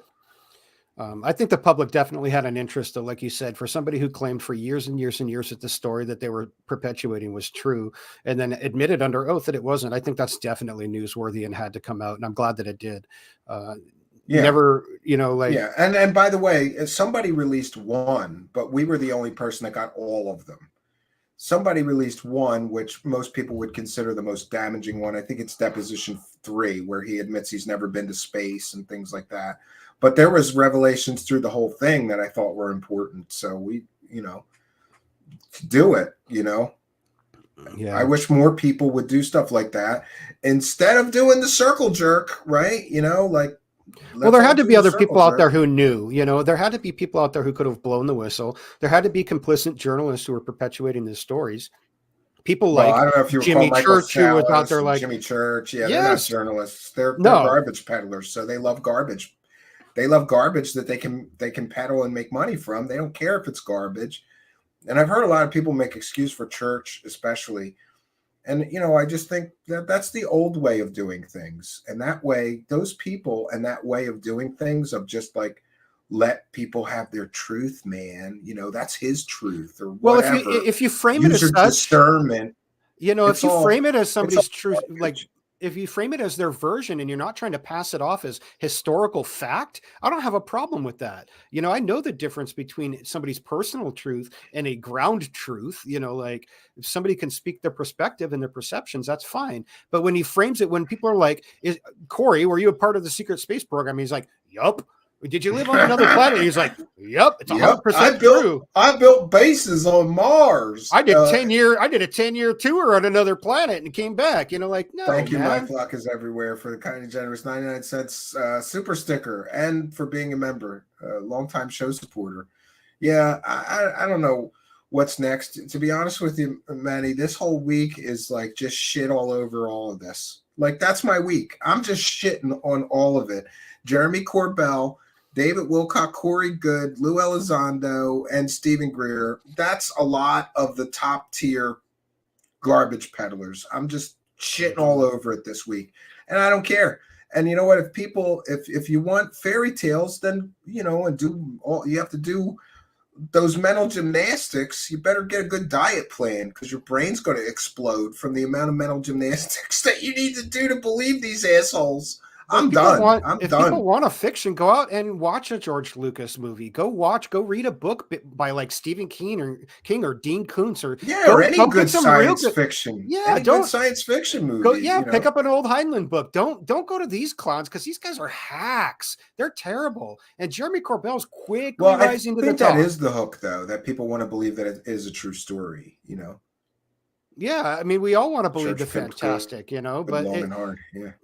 Wanting to believe is not the same as I mean, you got to convince yourself of that. And if you have to do the mental gymnastics, like you say, to convince yourself that something's correct, then that should be a big enough indicator that it's not. You should probably just walk away from it. If it's some kind of altruistic truth, like the sky is blue and, dirt is brown, well, you don't have to convince yourself of that. You just walk outside and look. And when there's irrefutable evidence, there will be irrefutable evidence. I don't care how compelling somebody says it is or how many sources somebody claims that they have. If it's irrefutable, it's irrefutable. And not one piece of irrefutable evidence has been shown. The Tic Tac video is far from irrefutable of anything. Anything that they've come up with it's not irrefutable. That's why there's people like Mick West that debunk stuff. There's why there's people out there like, UFO Interest who do the same thing, and people come and they're able to, just rip this stuff apart because it's not irrefutable, no matter how compelling people say it is. So when you hear the buzzword, I like that UFO Interest. I like that UFO Interest because there's so many randos that post just completely fake shit, and he just quote tweets it and goes, "No, that was by this CGI artist in 2010, and here's the original source. It's completely fake." And he does that for hours a day with people. He just this is fake, this is fake, this is fake, this is fake. But the problem is he's right. So and people attack him like they attack Mick West because they want to live in a delusional fairy tale. Well, and that's one person. For every one person like that, there's a new person like Think Tank that pops up every day who just spams plenitudes of garbage out there that's been debunked, and there's no way that one person can keep up on it. You just can't. And there's people who are Liberation Times and Fesslers, and the list goes on and on and on and on and on. The garbage peddlers, the garbage repeaters. You got the peddlers, you got the garbage peddlers at the top of the pyramid, and the shit all rolls down. And you got the garbage repeaters, you got the UFO circle jerkers. Come on my show and tell your lies. I won't fact check you. And it's all one big system of garbage, if you ask me. And I don't know, I'm just getting tired of it. Like, there's going to come a time when my show is going to be 5 seconds long. It's like, it's all bullshit, all of it. To save myself 2 hours that day, Yeah, and it's sad because there is a real mystery out there around UFOs. There is something out there to them. A real mystery, a real phenomenon, yeah. Yes, but how can we talk about it when we spend so much time talking about the garbage and the BS and the scams and the grifters? And it's hard. We got to kind of clean the slate, get rid of all the people who are in it to obfuscate, to tell stories, and BS. Clear the field. Yeah, and then we can talk about it. Then we can all work towards bullshitters first. Yeah. The common goal. Yeah. The common goal of figuring out what the mystery is and what's really behind it, and what's true and what isn't. But, it's hard. We live in the day and age of fake news. I mean, people can go online and say whatever they want. And, there's no repercussions for it. That leads us to people like Cory Goode, who just completely fabricates stories. Lou Elizondo, who completely fabricates stories. Jeremy Corbell, who's completely fabricating shit, and not even stuff that he made. He's just taking stuff from other people and rehashing it. It's the same thing. We got to be careful out there, people, and trust, no one. Verify everything. You live in the day and age where you've got access to all of humanity's information in the palm of your hand. Fact check some of this stuff. I don't have any problem with people fact checking anything I say because I've done my research. Go fact check me. I'm not going to. Yeah, well, Manny, I always say it. You know how I know you're a good researcher? Because you pass my test of a researcher. You know what that test is? When I see your work and your research, if I go after you I'm going to get the same answers. And in my experience with you and a few other people, if I go after you and do the same checking, I'm going to get the same results and find the same information. That's the hallmark of a good researcher. Not trust me, bro. Anonymous sources, bro. Yeah. I got an NDA. I can't reveal that. And, you know, or the wackadoo super duper prover maneuver. That's another one. You know, well, my wackadoo friend says this is real. That's not research. It's not doing anything for this. If you look the at garbage peddlers, I agree with you. They all have to go. Most of the videos that I've done on YouTube, I'll leave an extensive At least there's some links. pushback now, though, to the garbage peddlers. Yeah, there is, and people are starting to get hip to it. But like I was saying, I'll put links in my descriptions for my videos because I want people to go and check my sources and read the information that I had and make up their own minds. You know, I don't need to rely on saying, "Oh, that trust me." No, go and look at my links and look at my research. You know, like go and look at, excuse me, look at whoslewmovie.com where I put every document from the film up there so people can go and look at it for themselves. Study it, draw your own conclusions from it. Don't take my word for it. You know, don't take anybody's word. You can't in this day and age because it seems like most people are out there with an agenda, and there's very few people who are just going to try to give you the straight dope. You know, so it's okay to trust people. Actually, this is a great question. We'll end with this and then throw you out. Tim. Manny, what are you working on now? Thank you. Tim, I've been busy for the last year. I've been working with somebody who I met by the name of Bob Kiviat, and we've been really trying hard to get some different documentary films made. And we're starting to begin production on one of them actually this week on shooting some interviews. So I'm really hoping to make that my future, to do some real high quality documentaries with some good investigative journalism behind them. Good, truthful investigations and no woo. We're not going to be wooing anything. So that's what I've been working on. You know, the film industry is real chaotic, and there have been. Bob's great. I really like Bob. Bob's awesome. A great guy, and I really am fortunate that I got an opportunity to work with him as closely as I have. You know, we've really got to know each other very well over the last year. And everybody taking my job. I could have got that job. Right. I could have got that job, you prick. Every conversation with Bob is like a mini crash course in ufology. It really is. I mean, the people that he knows and the things that he's been through and witnessed firsthand is just amazing. So I've gotten a lot of that. Just like, I feel like Neo sometimes when he jacks in, he learns Kung Fu and then he's like, more, give me more, but, we'll see what happens. Things are moving pretty fast right now. So we should have something to talk about real soon. Maybe a press release might be coming out soon. But that's really going to be my focus. You should both come on when you get something together. I want you to both come on and play the trailer here and we'll talk about the project. That'd be for awesome. Sure. You have my full support. Yeah, definitely. All right. Well, I'm gonna throw you out of here. It was good catching up. I'm so selfish that I'm like, why should I catch up with Manny offline when I can make a show out of it, right? Right. Might as well, right? Thanks for having me on, Stephen. And anytime, man. Anytime you want to have me on, just reach out. I know I haven't been putting a lot out on my channel, but like I said, I'm always around, and I have been busy working on a lot of different things. So I'm right here keeping my finger on the pulse. Okay. And I always have an opinion to share, and I'm not afraid to speak. All right. Thanks. And thanks for your insight into this, because I knew that you have been following this for as long as me and as deeply. So perfect guy to talk about these issues. Thank you. All right. Take care. You have a good night. You too. All right. Good night, Manny. All right. There we go. And by the way, Manny was a last minute addition to tonight's show. And I'm glad because, he has been following this for just as long as me, maybe longer. I feel like some of these sort of 2-hour monologues are a little too much. So we want to remind you of, we want to thank all of you kind and generous benefactors for your kindness, your generosity, and support, and remind you that we are a viewer-supported show. And so there's a few ways that you could support us, and one way is to just throw money at us. And there's instructions for all the best ways to throw money at us in the description of this video. We're a viewer-supported show. The other way, of course, is to do what all good YouTubers tell you to do, and that is to like, comment, subscribe, and share. And we want to welcome, there's so many new subscribers, so we want to welcome all of you, and also a separate or different call to action. And that is, watch one more.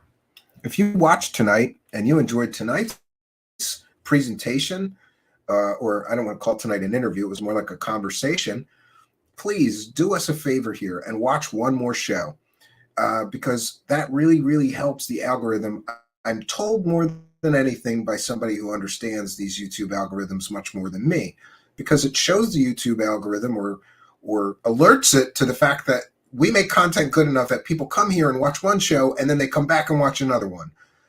That somehow turns the knob or the dial up, and then that means that YouTube will begin to recommend our shows to more people in their YouTube homepage, and that would certainly benefit us. That's one great way to help us.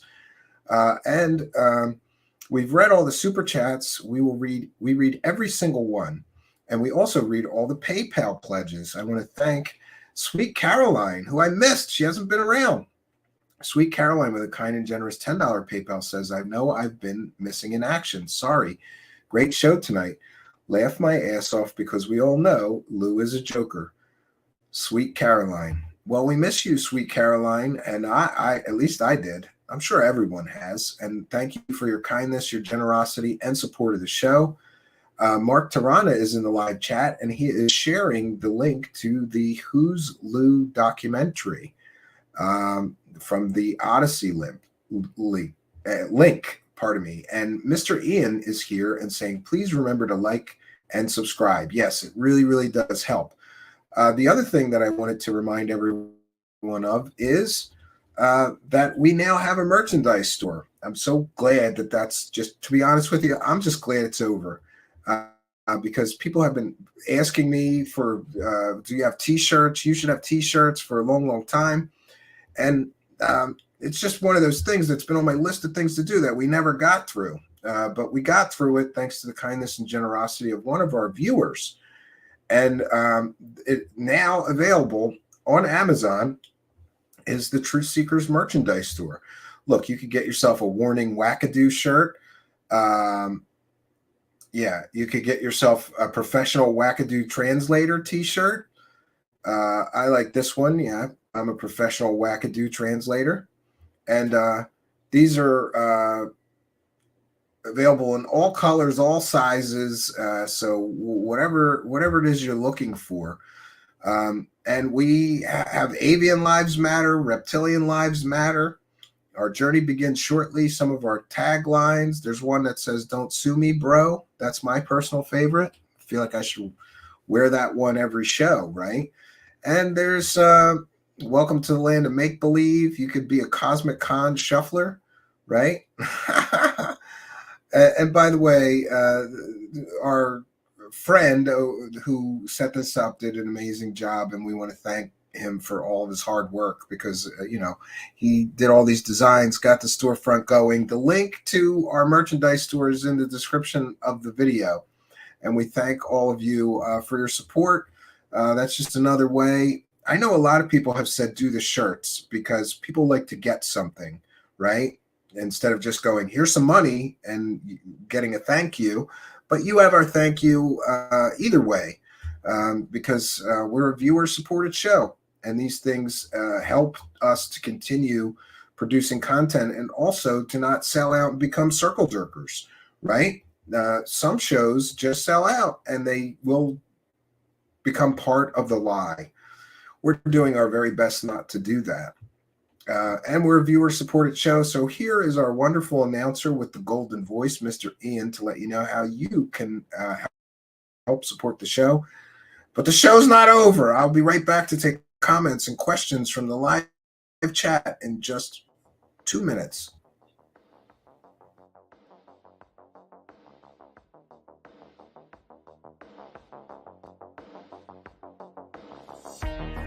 Truthseekers is a viewer-supported show. Wonderful people like you who enjoy this show send pledges in the form of super chats, super stickers, super thanks, PayPal, or Cash App. Instructions for how to help are in the description. You can also join our Patreon, and for as little as $1 a month, you can get extra content. Patreon supporters get a backstage pass, early access to all our production videos before they are distributed publicly, Stephen Campion's music, private writings, a monthly show journal, and more. You can also become a YouTube channel member for $5 a month. A YouTube membership includes all of the Patreon benefits, plus a special members badge, priority reply to video comments, and the live chat, plus a monthly members-only video. We thank you all, kind and generous benefactors, for supporting Truth Seekers.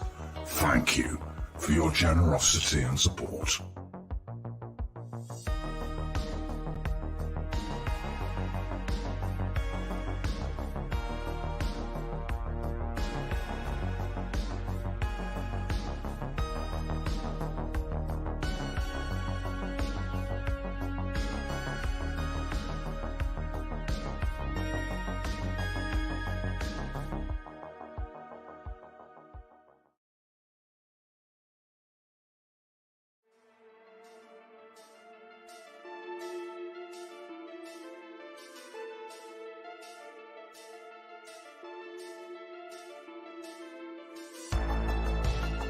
Thanks for being here. This is Truth Seekers with your host, Stephen Campion. Please rate, like, and comment on our videos or podcasts. If you are listening to an audio podcast, please rate us 5 stars to help us rise in the search rankings. If you are watching on YouTube, please like, comment, and subscribe to our channel. If you're listening to an audio podcast, we love and appreciate you listeners, but you are missing the live tapings. All our shows are recorded live with video feed. We'd love you to come be a part of our live broadcasts and tapings for the podcast. Head on over to YouTube, click the search tool, the little magnifying glass, put Truth Seekers, one word in the search bar, and hit enter. You'll see a strange and mysterious guy with sunglasses. That means you found the channel. Go there, smash the subscribe button, and hit the notification bell to receive up-to-date info on our YouTube channel. We welcome you to be a part of our live taping and our chat room during the live broadcasts. Seek the truth. Speak the truth. This is Truth Seekers. Truth Seekers. Truth Seekers.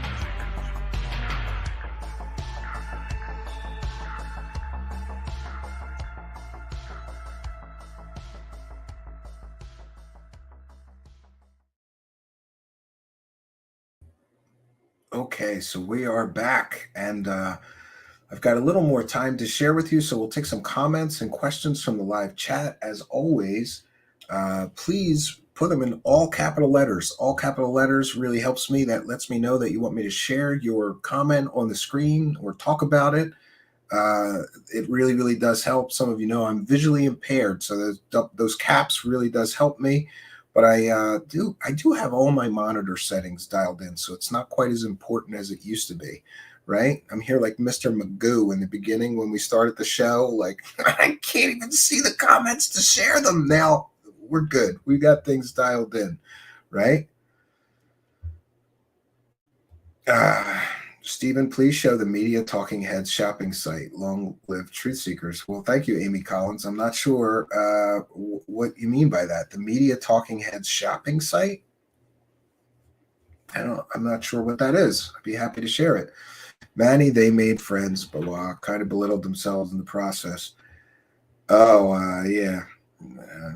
Yeah, I'll talk to you about that off air, Mr. Ian. It's just, Garbage Peddler team up. Great. Luna Sparkles is here and says, listening.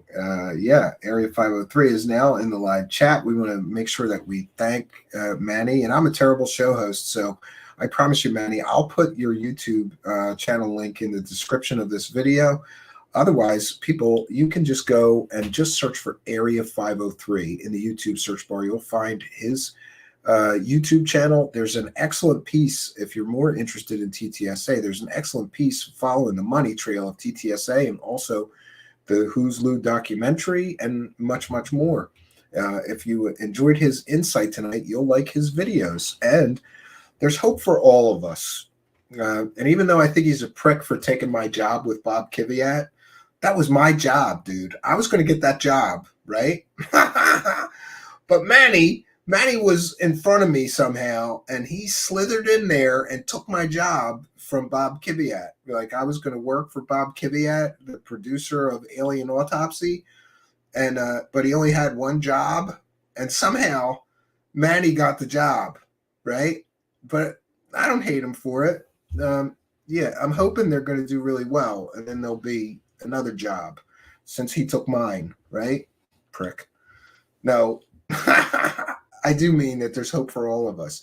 So sometimes you could be a struggling YouTube producer or content creator or podcaster or show host or whatever you're doing, and you get lucky. You meet the right person, and that has the right, experience and credentials and plans. They're going to make all these movies, and that's something that I've wanted to get into for quite some time. It's an awesome thing that he got that hookup, and he can go from YouTube pennies to hopefully real money on streaming services for the same, well, not the same work, but you guys know what I mean. He's taking that step up. He's getting the upgrade, right? Louise, NYC says, make a No Lives Matter shirt. It will be relevant soon, I think. Well, no American Lives Matter. That's how I'm feeling. I'm looking at that Ohio situation going, they just gave $10 billion to the Ukrainians. They're going to give the Ukrainians Social Security benefits or some sort of, Social Security welfare program or something. What about these people in Ohio who are all getting sick? By the way, we're doing an update on that this week. Every once in a while, I like to feel like a real journalist that's not just talking about wackadoo topics.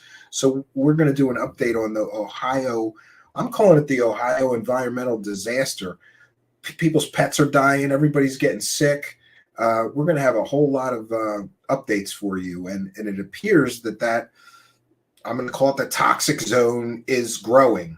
In other words, the area where people are feeling the effects of these this toxic dump and burn off is growing. And I think it's going to continue to grow. It's very concerning that we're hearing very little about it on the mainstream media. So we'll be doing an update on that. Where the media go to Nick Pope, Lou Elizondo, and others when Fox or CNN want a talking head. Yeah, I'll show that. There's a casting website. Straight out of Central Casting. Here's your UFO expert. He was the head of the British UFO program. No, he wasn't. Yeah, he's changed his title now, by the way. Nick Pope has backed off of his previous lies because too many people are calling him out that he didn't investigate shit. So, yeah. It is what it is. It looks like your merchandise isn't available in Canada yet. Yeah, I'm aware of that, Art and Paranormal, and I'm going to talk to the friend of the show who helped me set that up.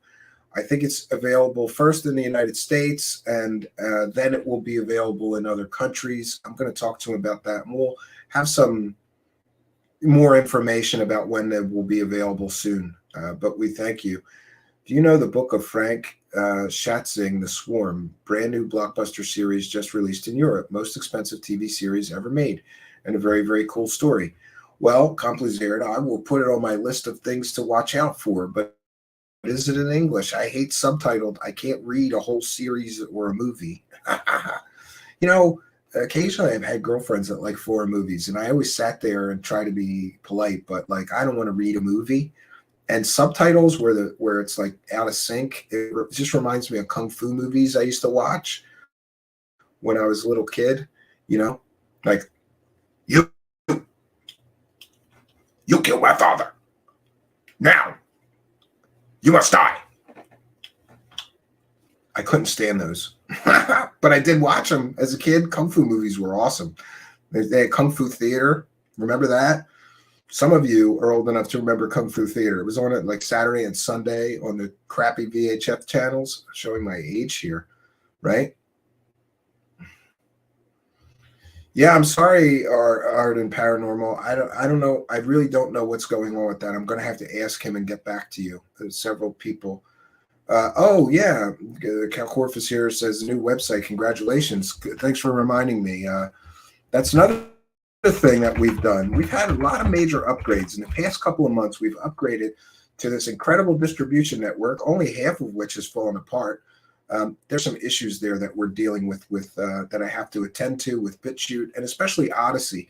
For some reason, we were live streaming to Odyssey, and there was all kinds of issues, and it's not our issues, it's Odyssey's issues. So I just figured we're going to table that for a while until they figure out the live stream system better.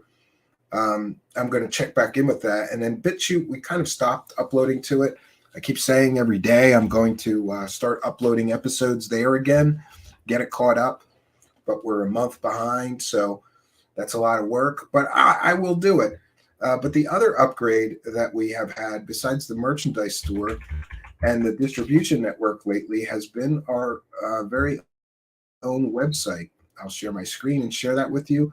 It's just truthseekershow.com. And from there, you can play all of the audio podcasts.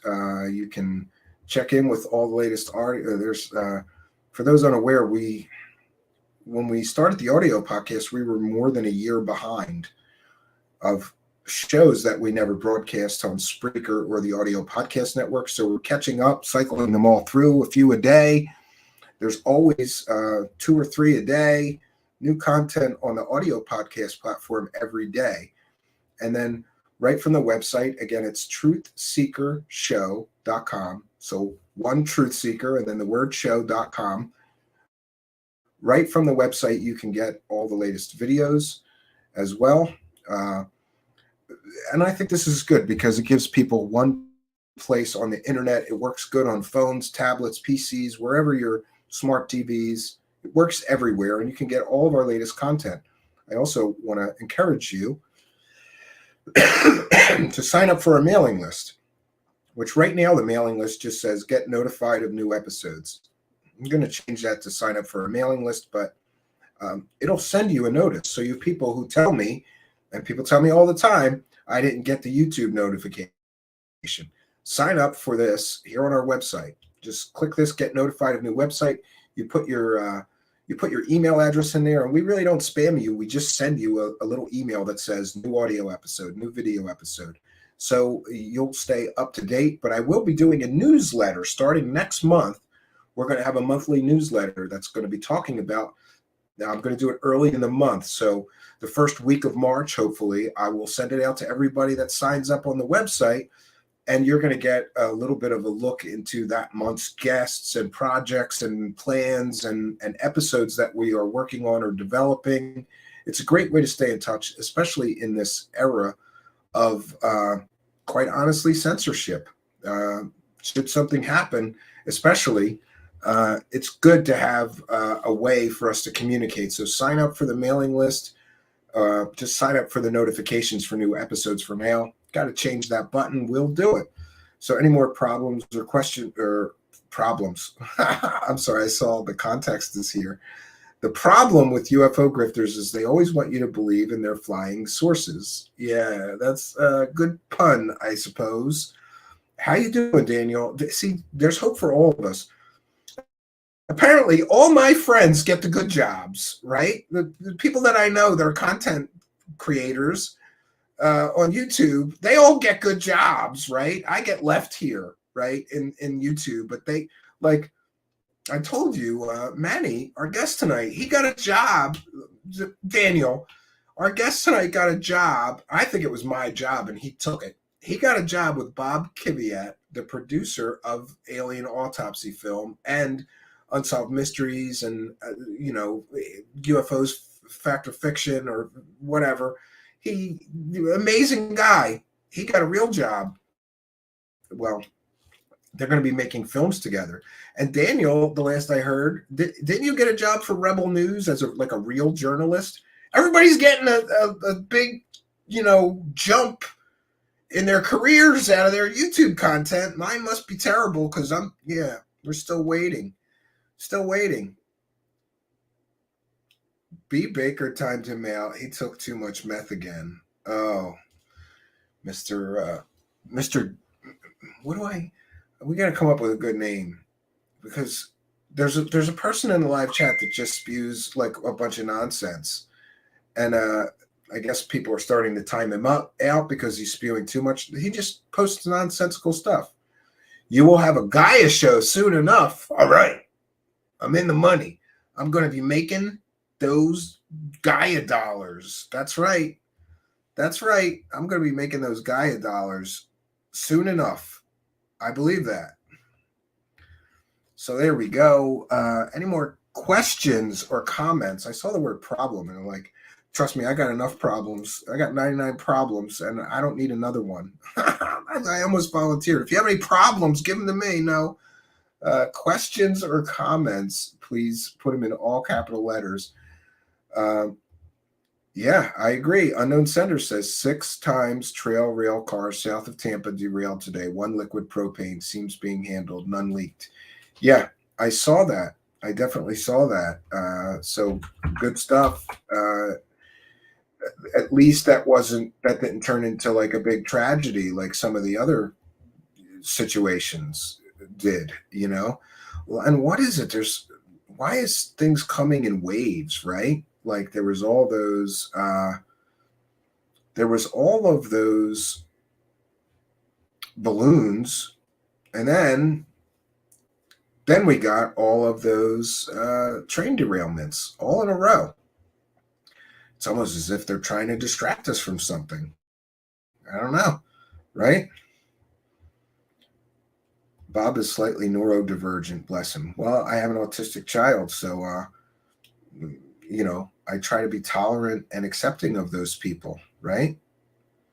Anonymous Rex says, if you really want to be on Gaia, contact me. Happy to connect you. Yeah, considering I've spent the last couple of years just talking about how much horse shit they have on their network, I don't think that's a job possibility for me. But I appreciate that.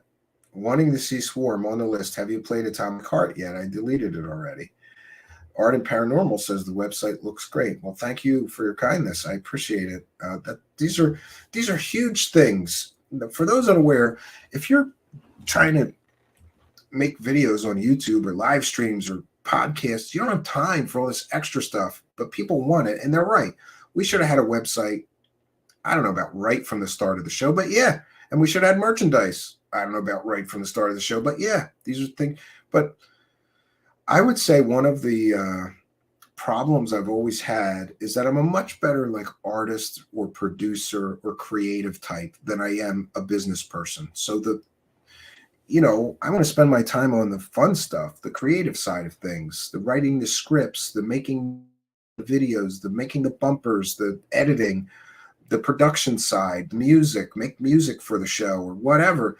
I want to spend my time doing that. The business stuff, I do not want to, it's really a struggle for me.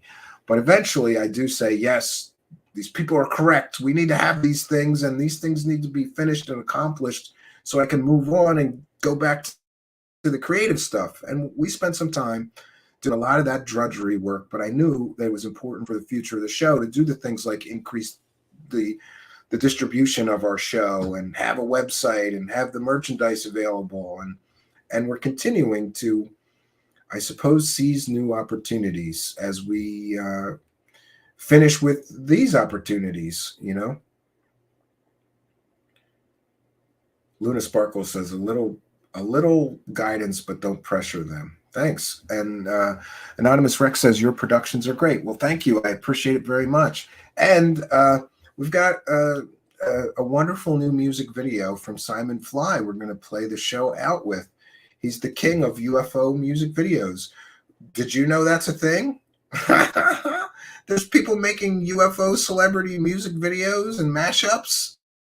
And the best at it, in my humble opinion, is Simon Fly, who has been kind and gracious enough to loan us and let us play his wonderful music videos. We're going to end the show with one today. Amy Collins says Steven needs a part-time accounts manager type person.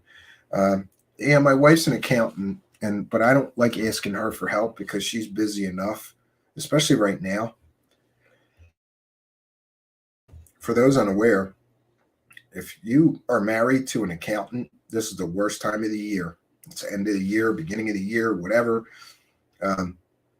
My wife is always high stress December to about March or the beginning of April, because you got the end of the year to do all the accounting, and then you got taxes to do.